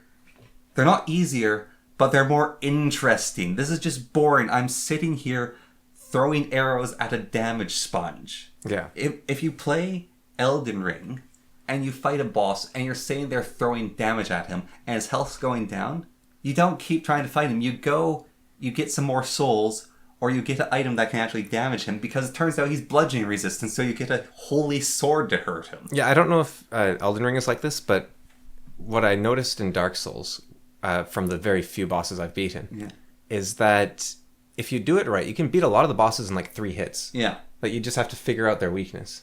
Yeah, figuring out their weakness, figuring out their pattern or whatever, where, like, even the people who do the runs where they're like a naked guy with a club and they're combat rolling around, like, you're doing that because you hate yourself or something. Because you love the game. Yeah, you love the game and you want that challenge. Valheim isn't that game. And that is what it felt like. So what you're saying about Valheim is basically, most games were corrupted by Minecraft, but instead Valheim did Minecraft right, but then it added in a bunch of stuff from like Dark Souls. Yes, basically. And it didn't do... Because Dark Souls is meant to be exploration plus walls, basically. And the wall is an enemy, and you can decide if you can beat the enemy or not. Sorry, I just went on tirade about Valheim because I love the game, but I have problems with it. More of the point so there's all these games that got corrupted by both Minecraft and just the crafting system in general, but I think Minecraft's the bigger to blame than Diablo. But there are games now that are actually doing it right. They still can't quite nail it the correct way that Minecraft does. And like, they're trying something, they're experimenting. I'm fine with them doing that because it's hard to catch lightning in a bottle. But you're never going to do it by just copying yes trends. Yeah. And I think I think Well, that's the thing. Like, that's one of the things. Valheim is basically a Viking simulator. That's part of it. It's a Viking style simulator, but yeah. Okay, here's my 4 horsemen of the apocalypse. I've only thought of 2 of them, so this is going to be tricky. Okay. But we've got meta progress, we've got procedural generation, we've got crafting. All right, that's pretty good. 3 out of 4. Open worlds. There we go. 4 out of 4. So these are 4 things that are shoved into games and ruin the games. That doesn't mean that open world games are bad. Yeah. That doesn't mean that crafting is bad. That doesn't mean that procedural generation is bad. And that doesn't even mean that meta progress is bad. No. We were talking about XCOM. That's meta progress. Yeah, that is what I literally what I was saying. That's what I want. Because the story of XCOM is focused on meta progress. Like, you think about when in XCOM, one of my favorite things about in XCOM 1 and 2, more so in XCOM 1 though. Are you saying it with or without a hyphen? I'm not certain. The new games don't have a hyphen. The new ones. Yeah, okay. Is so in XCOM 1. The second XCOM 1. Yeah, the Firaxis. Yeah, okay. XCOM 1. So XCOM 1, 2. Yeah. You develop the laser rifle. Yeah. And your soldier picks up and is shooting at a wall. And your doctor comes along, your German doctor lady, or whatever. Do they also call it enemy unknown? Yes. That's confusing. Yeah.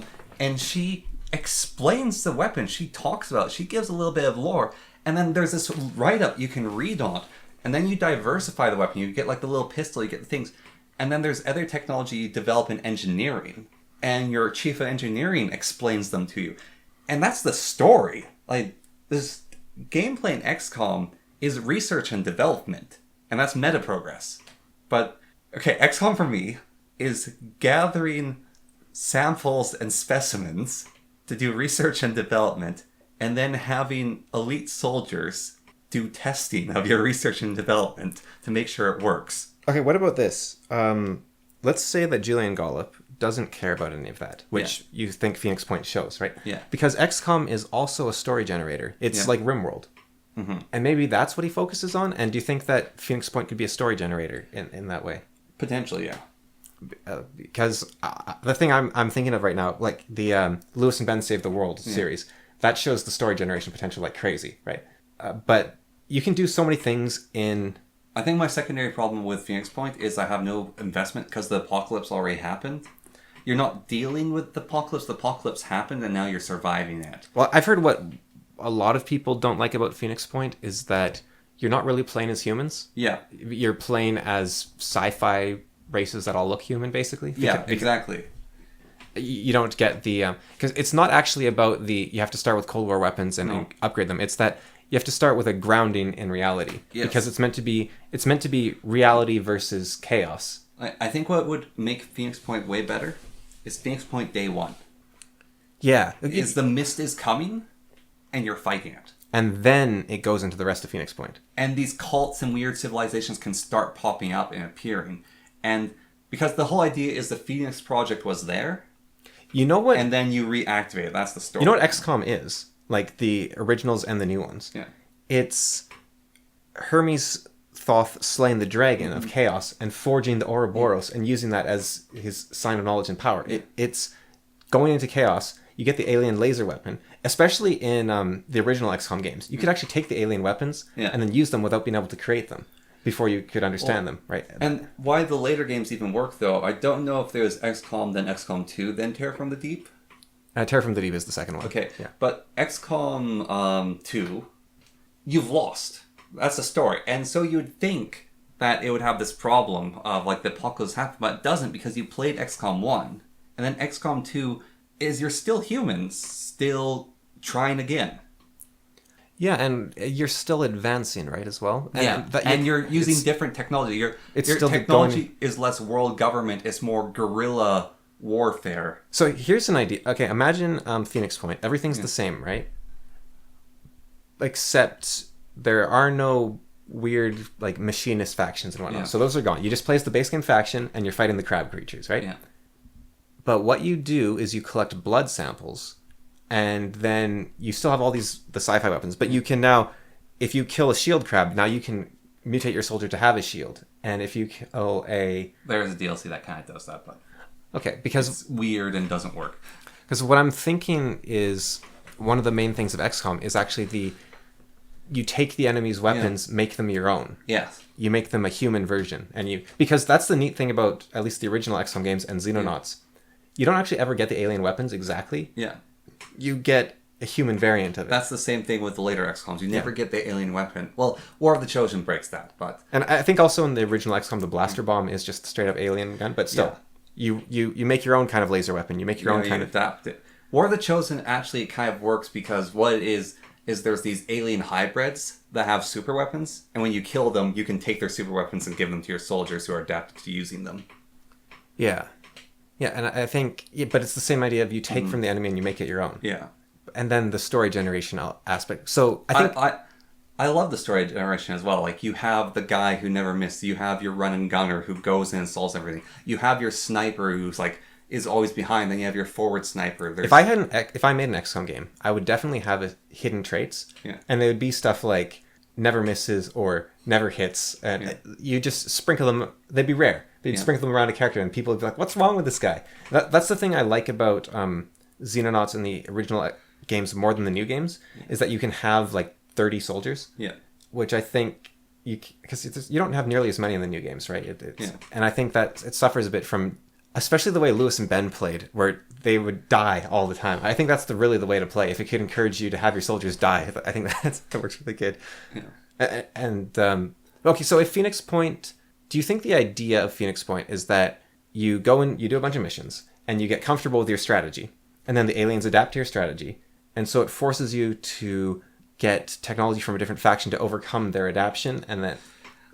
it's meant to be sort of moving sideways faster than the aliens move sideways? I don't know. It just never feel like it gripped me. I'm not certain. Or maybe it's because the shot chance is too high? It's actually a very easy to shoot thing. Yeah, well, that's the thing. Like, they made missing way less likely. But then angles are really important because you want to hit weak points. That's actually something I like. But it also takes a lot of time. Like, it bogs it down. That's one of the other problems is... I thought that was a bad idea, actually. I think the problem with Phoenix Point, actually... is it's really bogged down. It's like you installed Long War as a default. I think the manual aiming was a really bad idea. Yeah. Because it also is like the creature's breathing you can like account for, and it gets ridiculous. It takes way too long to... You know the complaint... I think that should be a special ability you can activate like once. Well, so you know... Is it actually because they have those special ability points? No, they have special abilities which make it so it's focused. The aiming circle gets smaller and you can aim better. I think you shouldn't be allowed to aim unless you use a special ability. I think that would probably help. What was that game you were talking about? Via the Awakening. Yeah. How the auto combat, you usually do worse. Yeah, and that's on purpose. Yeah. So I think that. And it's a stupid idea. Yeah. The two options with Phoenix Point is the default shot. The default shot is you either have to use the ability to aim, so that's the one way to go, or you can do the aiming, but the default shot is just superior. So only if you really need to disable their arm or something. Yeah. Or you want to shoot, because one of the things you can do with aiming is you can aim at like a gas valve and shoot that, and it gets rid of the whole minutia of, oh look, there's a highlight gas valve you can shoot over here. There's one game I've been playing recently actually, which is a lot like XCOMs and these sort of games, which I really liked, which is it's not quite as good as the Mechanicus game, which I love, but it's Demon Hunter, and you're playing as a group of Grey Knights, and you're fighting demons of Nurgle. And one of the big things about it is you're playing Grey Knights in giant suits of armor. And so you land on like a temple world, and you're trying to eradicate some cultists in this temple. And so let's say there's like a giant statue of some chapter master. You're a Grey Knight, so you can punch the statue and have it fall over and land on a group of cultists. And so these are sprinkled everywhere, these things. But you still have to choose and select them. Whereas in Phoenix Point, that exists as well. Like there's a car or whatever. But it's not like, oh, I accidentally shot the car and blew up, or I have to specifically throw the grenade to make the car blow up, because you know that in XCOM sort of thing. In the later XCOM. Whereas Phoenix Point is, I'm aiming at the car, shoot it. Yeah. So it gives you... It makes the world feel more natural, I guess. Yeah. It makes you feel more clever with your actions, instead of it just being an interactable object. Yeah, because with the old XCOM, you could aim at the car, because old XCOM was 2D, kind of. Yeah, well, it's 3D. Yeah. Yeah, but it was 3D based on, like, reticle cubes. Like, you would aim at a specific tile. Like the original XCOM games? Yeah. The original XCOM was actually fully 3D. So there's a mode that OpenXCOM adds where you can hit print screen and it shows you the 3D view your soldier is using from the soldier's eyes, because it would simulate the ballistics of the shot. What I'm pointing at is the problem with Phoenix Point is when you're aiming in a 3D environment, whereas in XCOM, you have a bunch of cubes, so you can select a cube tile for your soldier to shoot at, and then if you want him to go one level higher, you click page up. It goes level higher, and you click on a tube for him to shoot the cube. And so it's actually rather fast. So you can still shoot the main gas valve and have it blow up and take out the two sectoids. Yeah, by just clicking on the square. Yeah. Yeah, but that's the thing. So Xenonauts, you are aiming at the squares again. Yeah. And if you miss, then it calculates the bullet's trajectory along the squares and hits somewhere else. But the original XCOM is actually fully 3D. Like they're little. The soldiers are actually little 3D models. And bullets are so that your accuracy is actually the size of the circle, the cone that you're shooting at. Yeah, basically, like, what the problem is, Julian Gollop wanted you to see that in Phoenix Point. Yeah, I guess. I don't think you should. You know what it could be? Because the reason I'm bringing this up so heavily with the original XCOM is because it's this really cool feature that's totally hidden and you'd never know about, right? So maybe Julian Gollop was like, I poured like 3 years into that system. Development in it. And nobody knows it's even there. Yeah. And so this time, you're going to see the bullet simulation. Yeah. Because no way am I doing that again without people noticing. It's funny, though, because I really like Mechanicus. And it's a story generator as well. And it doesn't really have the taking the enemy stuff. You're just developing more Mechanicus things. And you can sort of take Necron technology, but you're mostly just developing Mechanicus tech. And I really like the strategy and the story of... And it's more of a puzzle game than the XCOM games, to be honest. Do you think maybe with Phoenix Point... Well, I don't know, because Mechanicus, the enemies are all pretty similar. They're all Necrons, right? I think... Yeah, one of the other things with... I was going to say they're all crabs in Phoenix Point, but they're all just Necrons in Mechanicus. Mechanicus is crunchy. How so? When your guy walks up with his cog axe, and he hits a Necron destroyer, it goes down, or the hit, like, takes out half its health. Oh, and you feel it. So Phoenix Point is spongy or something? Or? Yeah, you just go like pew, pew, pew, pew, pew, and you like hit the armor a little bit, and like nothing feels cool. Nothing has like enough oomph to it. Like it can look cool, but just you don't get that feeling. Like even in XCOM, you have your demolition expert, and he has a rocket launcher he can fire 3 times per combat. And you can just wipe out like all the enemies in a single shot. And your sniper, like you use your sniper and they shoot. Whereas in Phoenix Point, your sniper has a smaller aim reticle that they fire along. And it's like, oh, it deals a little bit more damage to this precise area and disables this arm. Right, so the combat doesn't let you win easy. Yeah. Like, because sometimes in all the other XCOM-like games, sometimes you're just better and you win. Yeah. Yeah. But in this one, it's like everything's a sort of, has to be an equal fight slog type thing. Yeah. There's no one-sided... But also just in pure wisual and sound design, it's like, ooh! Which is... I think it's important. Yeah, I'm wondering, like, Wizardry and Mayhem, I think Julian Gollop made, and it has one of the best game soundtracks out there. Yeah. Like, he's not a stranger to good sound design. But I guess that you don't always land, I guess. Sometimes you mess up. And is the game generally well-liked, do you know? I don't know. I haven't played it in a long time. So this is going off my memory. I haven't really paid attention to it as well. But it's not like, oh, have you played the latest... Like, it's all XCOM. People aren't talking about Phoenix Point. Yeah. It's like, oh, remember Phoenix Point? Like the XCOM sort of thing? Everyone's like, massive chalice. Oh, boy. I think, honestly, one of the biggest things that actually damaged Phoenix Point as well was Epic Store release. Yeah, that was a bad idea. Like, and then, I don't care how much money Epic gave you. Release on GOG, release on Steam. Don't do excuse... Like, any video game. There's a different video game I was so looking forward to. I really wanted to play. And it was Descent into Moria. And apparently it's not a very good game, so I'm happy I didn't get it. But your dwarves going into the mines of Moria to try to reclaim it. That sounds awesome. I think I saw someone say it was really good, but... Okay. But it's an Epic Store exclusive. And it's like, oh. Yeah. Well, the thing about Phoenix Point, though, it was... Being an Epic Store exclusive on its own, you know, you make a bunch of money. Okay, cool. That's fine. With Phoenix Point, they actually went back on a promise to the people that had funded them. And then their response to people being angry about that was, well, look, even if you all took your money back, we'd still make more money from Epic anyways. Yeah. It's like, we don't need you anymore, basically. And it's like, well, thanks for doing the community-funded crowd support where everyone was behind you. Yeah. And then totally spitting in their face. Like, that was the main problem with Phoenix Point, I think. Like, being on Epic, it limits your exposure. Yeah.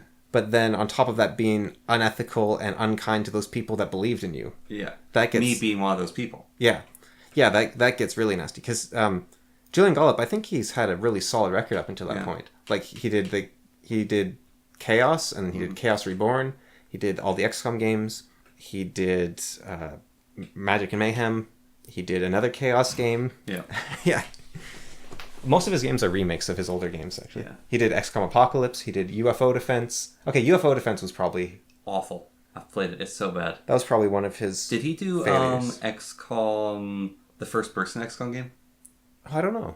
I'm not sure. Where you're playing as a robot exterminating aliens? That game is awesome until you realize it's really stupid and quite boring.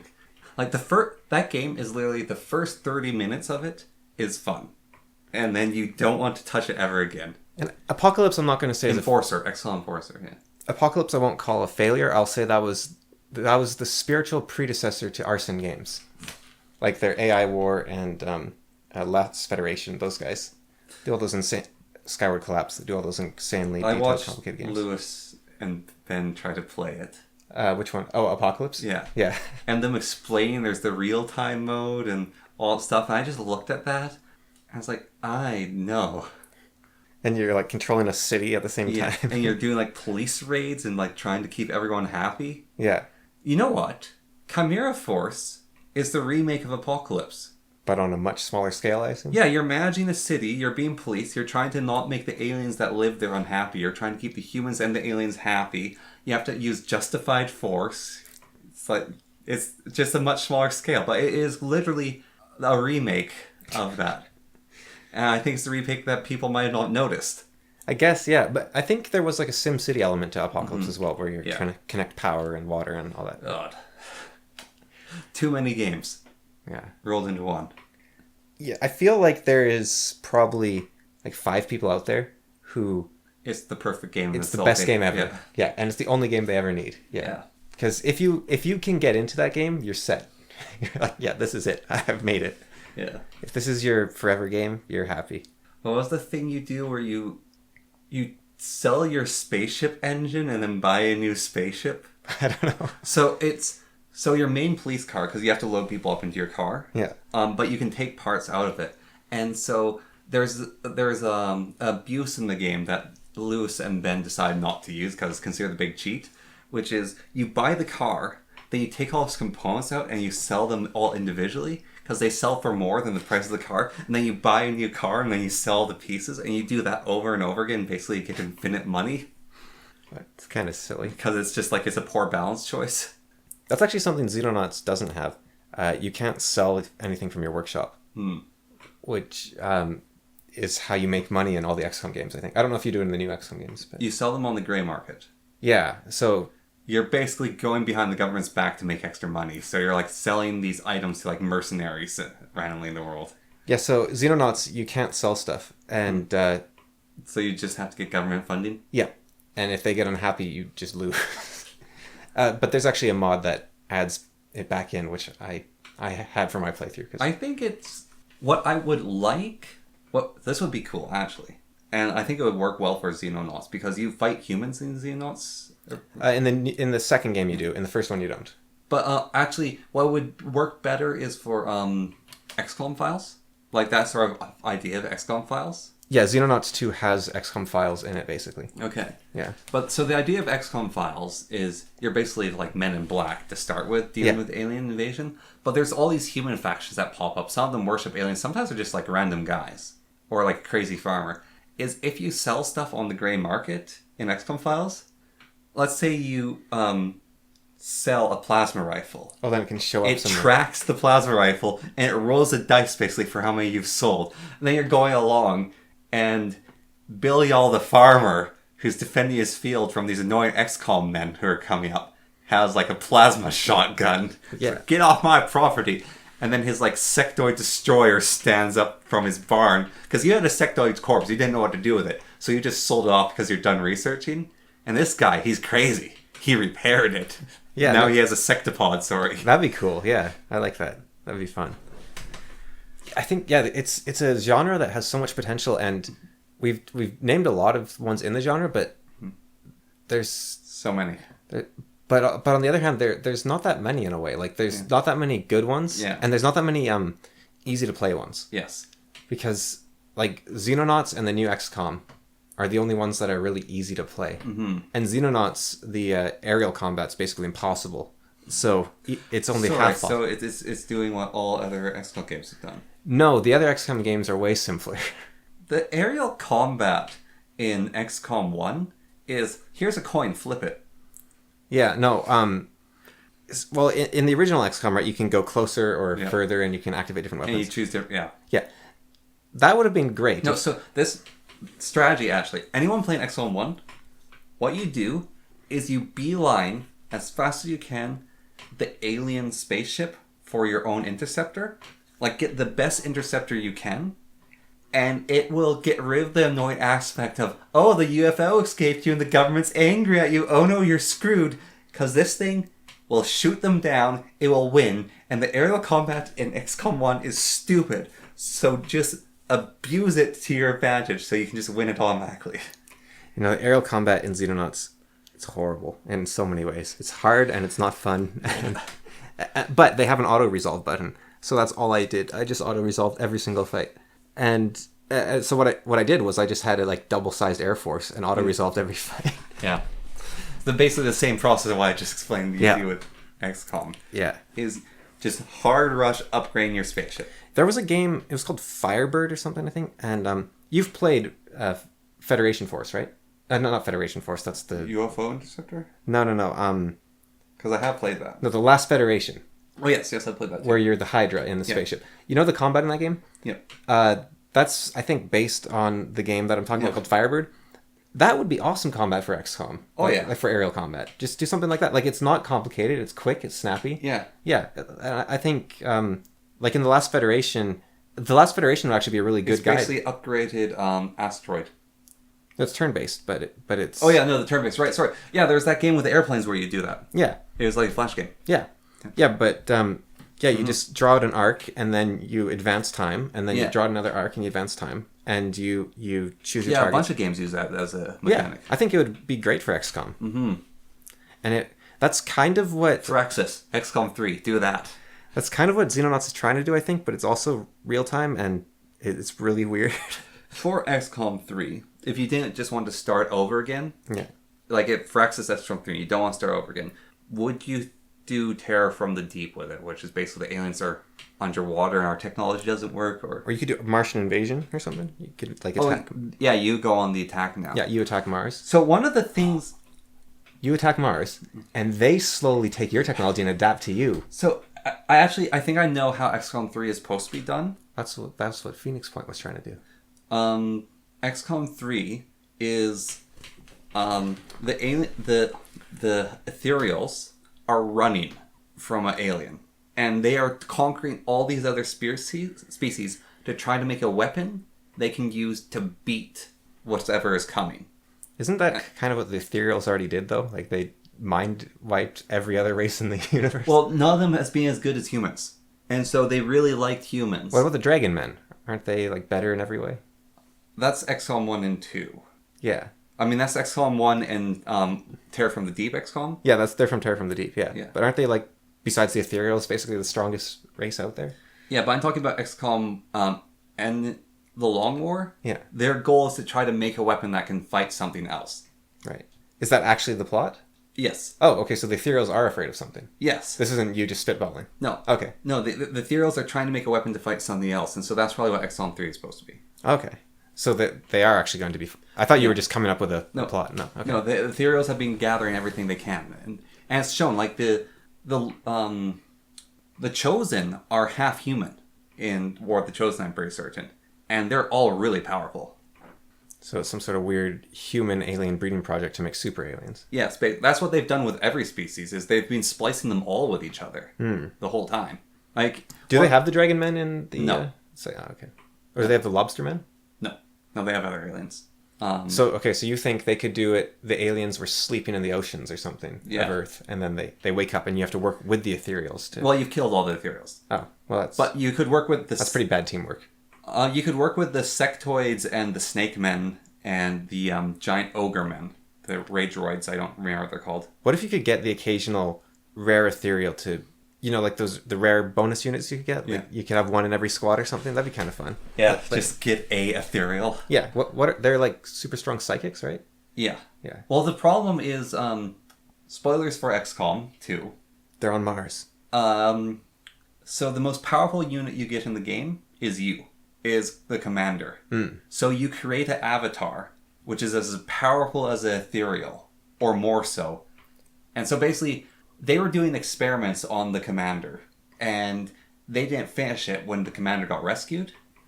And so you basically finish their experiments and make the avatar that you then go and fight with. And it's this super powerful thing that's basically a god tier entity. It's actually really dark. So XCOM 1, you lose. You blow up the ship, and then more giant ships show up and they take you out. The commander gets captured, and then they're basically mind controlling him to have him fight all the remaining human resistance because he's the greatest tactician in the world.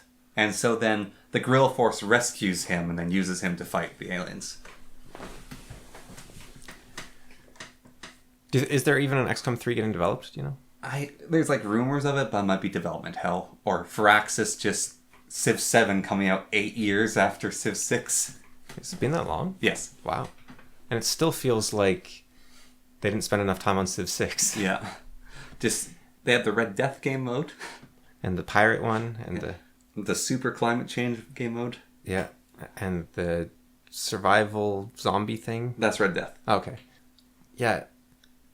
So Wildermyth, actually, their final DLC was called Omen Spell or something, and it turned it into a roguelike. Huh. So you have like a Slay the Spire or FTL style path, and you just choose each node and you go along it.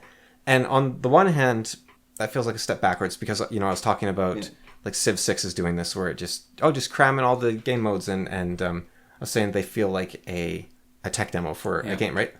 On the other hand, Wildermyth's overworld is so bad that it might be an improvement it's so pointless to go to this sort of more roguelike mode. Or roguelike isn't the right term for that. That's a Slay the Spire map. Yeah. Node map or FTL. But the thing why I hesitate to call it FTL map is because in FTL you're actually allowed to go backwards. Yeah. You can go in any direction you want. It's just this really bad idea. Yes. But you can. Mm-hmm. And you can also go back and forth. Like sometimes you have to do an escort quest and sometimes you have to. It's just the spaceships might show up and chase you. There's a game it's called what is it called? It's called Operation Gaia or Gallia, I think. Yeah. Or maybe it's just called Gallia. It's a twin-stick shooter, kind of like Enter the Gungeon or Hades. Yeah. But all the upgrades and all the damage you can do in the game is in multiples of 5. So you can do 5, 10, 15 damage. All the upgrades are like plus 3 bullets to your existing 8, or you shoot 2 bullets instead of 1. Yeah. I think nature's healing somewhat. The game contains meta progress, but the meta progress is stuff like, okay, you have 2 dashes, now you have 4. Now you have 6. Now you have, it is, yeah, nature's healing. There's hope in the future. So I wanted to talk about something from last podcast. Okay. And 2 podcasts ago. Okay. I want to hear your thoughts on this. So 2 podcasts ago, you called all food gross. All food? Well, almost all food. Like, you don't need spices. Spices are so food doesn't rot. You were saying, like, you don't need sugar. Like, ginger's not good. You just have the honey without the ginger, like that sort of thing. Okay. And so you basically said, like, you only need meat. Right. Okay. I don't quite get it. And then we talked about, like, hair of the dog and having a little bit of poison. So, and then the one before, we were talking about which magic item would you want from Legend. Yeah. And I talked about... the cauldron. The cauldron, but then I decided on getting, like, the wonderful physique or whatever. Yeah. So I've been thinking about my thoughts on medicine. Yeah. Cause I don't like taking a lot of pharmaceutical drugs. I don't like taking painkillers. I had to take one last night. And I don't like taking that sort of thing. But also, during the day, I read an article on turmeric. Yeah. And apparently it's like magic or something. Yeah, it's an antibacterial. You can use it as toothpaste and stuff, I think. Yeah, yeah, but also it's it like gets rid of inflammation, it makes you sleep better, helps reduce arthritis, It makes your bowels cleaner, like a whole bunch of stuff. Okay. And then I was thinking about Chinese medicine. The doctor's job wasn't to help you get better, it was to keep you healthy. And a huge amount of like Chinese medicine, like the, what is it called? The cultivation? Like you take pills of cultivation, you take medicine to make yourself stronger. And their view is like you take drugs to make yourself better. And I was thinking about spices in general, and like a medieval chef would have a lock chest filled with spices, and they'd use like a tiny bit, and the king's cook would work in tandem with the doctor to prepare food for him. It's like, he's a bit yellow today, so we need to give him orange food. Or he's like dry, so we need to give him wet. Yeah. Like based on those physiques, or he has too much black bile in him. I think the important thing there is intentionality, right? Like, I do think spices have their place, but... Well, so this is my thought. So, like, yeah, I'll go into the intentionality with this. So ginger has a bunch of properties as well. Yeah. And so is cinnamon, nutmeg. Well, I think it's cinnamon, ginger, and nutmeg make your blood flow more. Like your blood pumps basically better through your body, increases blood flow or something. The chili makes you sweat. Like actually, it heats you up. It makes things go all hot inside you. And so my thought is that I wonder if at some point, basically, do you know the story about Germany and potatoes? No. Okay. So potatoes came to Germany, and this German nobility basically really wanted everyone to eat potatoes. So the Kaiser, is it the Kaiser in Germany? Yes. Depending on the time, yeah. Yeah, but so the king, let's just say, we'll just go with king or the lord. Okay. Wanted people to put potatoes into their diet because he's like, these things are amazing. And potatoes are amazing. It's like, these are amazing. It will help with our food strain because Germany's having food problems. We can basically grow them anywhere. They're really good for people. So everyone should be eating potatoes. And the peasants went, gross. Because German peasants eat meat and bread. And he basically wanted them to eat meat, bread, and potatoes to help. And so his chancellor, however, was like, all right, I know how to do this. And he took all the potatoes away from everyone and planted them only in the royal garden. And he said, potatoes are a food only for royalty, and no one else is allowed potatoes. And then they basically went to the guards and say, all right, these are the royal guards that guard a potato garden. No one can touch them. And they're like, so I'll just be really terrible and let anyone come in here and steal the potatoes. And so there's like these underground potato growing things throughout all of Germany. People stealing potatoes from like royal gardens.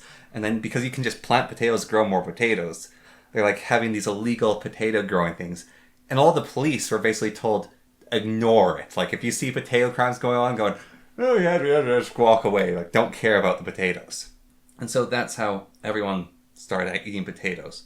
So where I'm getting at is, so the king has his doctor with the spice chest, and the doctor goes, all right, a little bit of nutmeg, we'll give you, your eyes are looking a bit watery, so we'll give you like some cumin, and I think that we should add like a pinch of ginger because you're getting older and you need that there. And so they add that to his meal, and like they have the natural medicine with his meal, and so the king has that. These things get more abundant. And the king's like, oh, I really like the taste of that ginger or whatever. And so let's add more ginger to it. And people are like, oh, the king has ginger. We're just going to add ginger because it's what's on the royal's food. And even in Indian places, it's like, we have these medicinal sort of spices, and they're common here. But it's like, I really like spice soup. And the doctor before who made the spice soup is like, no, you only eat spice soup if you have a cold. But people's like, let's just have spice soup every day. And you know the sort of thing, you have too much medicine, it's going to make you sick. Yeah. And sort of also, it gets further and worse than that. People aren't even thinking about the medicine of these spices anymore. It's like spice cake. So someone who's wet is eating wet foods instead of dry foods. Yeah.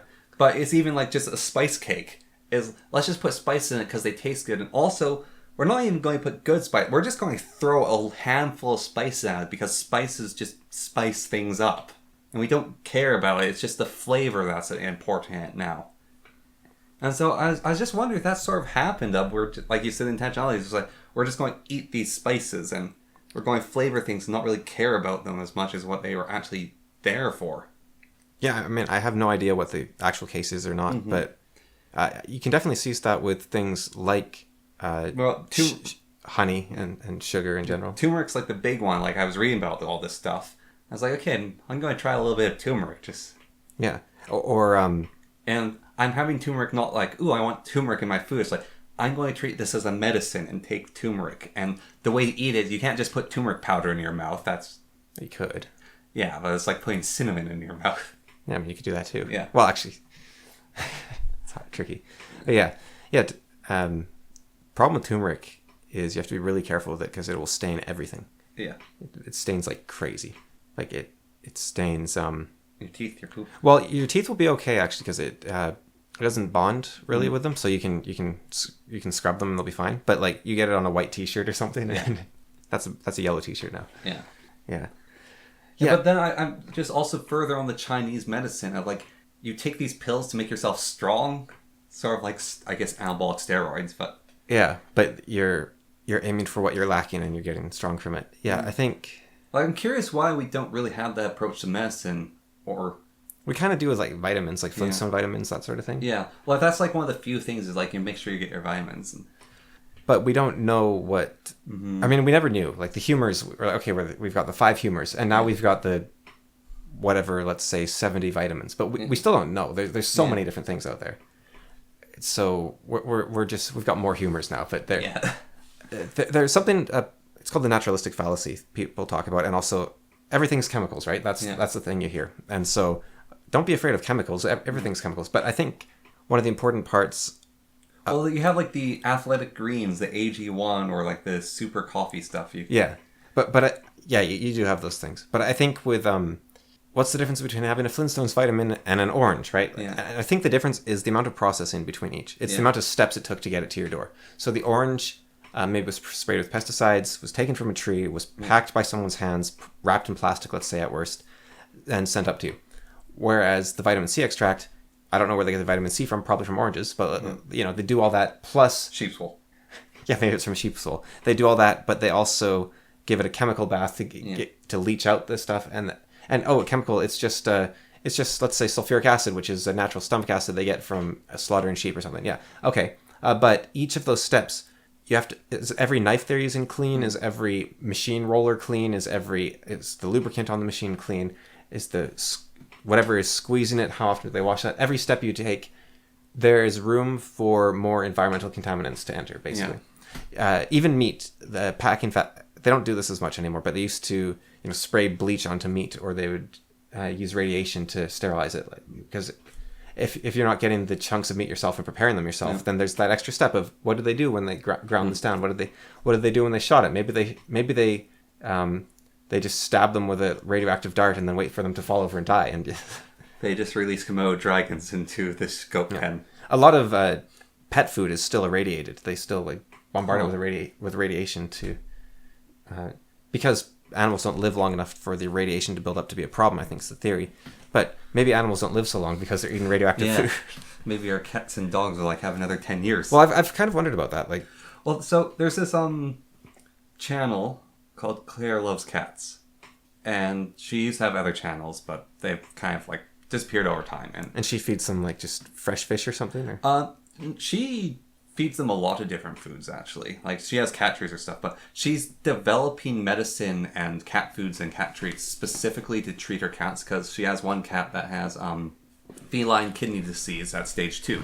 Yeah, and that's basically a death sentence for cats. You get to stage 4 and your cat's going to die, and so she developed a bunch of stuff and did a bunch of things to change diet. So her one cat, who's at stage 2, she's basically stopped the progression of the kidney disease, and her cat's a lot healthier. And she's has a whole bunch of cats with medical problems, and she's basically devoting the money she makes from YouTube and a lot of her research and various things to making medicines and things to keep cats alive longer and have them have happier lives. She recently adopted a cat called General. He has stage 4 kidney disease. He should have been dead 2 months ago. He's been at stage 4 6 months, and he's healthier than ever. He's an 18-year-old cat or something, and he's super spry, and he's suffering from arthritis, but he's having a really good life, and he's interacting with her other 9 cats. And it looks like he's recovering. He's an 18-year-old cat who was on death's door, and because she's doing all the right stuff, she's basically reanimated this cat. Yeah, and that becomes it's really nice. Yeah. It becomes depressing in a way when you realize this is true with human medicine too. That there is ways to help most people with most things. It's just getting the right person at the right place with enough resources, time, money. Yeah. Like there's forms of radiation therapy, like chemotherapy, that don't hurt you. Like they produce like a tenth the radiation of normal, but they cost $1 million per session. Oh. So there's very few people on Earth that can afford them. Yeah. And those sort of things, it's like, that's where the communist comes in. It's like, we should tear it down and they can't have it. But it's like, no, it's nice that at least someone can get it. But it is also sort of tragic. Communists, got a counterpoint for you. This person who spent the $1 million is not going to then be bribing a doctor with $10,000 to bump themselves on the waiting list for normal chemo. And allows more people to get that chemo because he's doing the $1 million chemo. And that doctor now has $1 million, which means they can now, the money's trickling down. It's working. Yeah. That's, yeah, I could go into that, but we should probably wrap it up before I go crazy with it. But I'll just end with this sort of mind-bending thing I heard. Okay. All right. So it's just a little silly question, but what's the difference between $1 million and $1 billion? 3 zeros? It's about $1 billion. Like, it's so much more money. Yes. It's like 999 million more dollars. You're right, it is about $1 billion. Yeah, it's how would you even spend all that? You just Buy Twitter? Yeah, I guess. Well, that wouldn't be enough, I guess, in that case. Yeah. How can something be that expensive? And how can you sleep spending that kind of money? You'd be like, I've got 47 more. But you'd wake up in panic attack. You'd be like, I just gave away all my money. What am I doing? I had that actually recently. I was buying birthday presents for you. And I was buying some stuff for myself as well. But it was like in one chunk of money. And I looked at that chunk of money that I spent. And it was that sort of pack. It was like, I spent a lot of money there. And I was like, wait a minute. No. Think a minute. This is how much you make per hour. This is everything considered. This is how much money you actually have. It's not that much. Calm down. It's fine. Well, that in mind, though, I mean, obviously you bought them already, but yeah, you don't have to. If it costs $5, if it costs $10, if it costs no dollars. See, I discovered the danger of, do you remember when Amazon used to sell books? Like that was their main business thing, is they're a book sales company.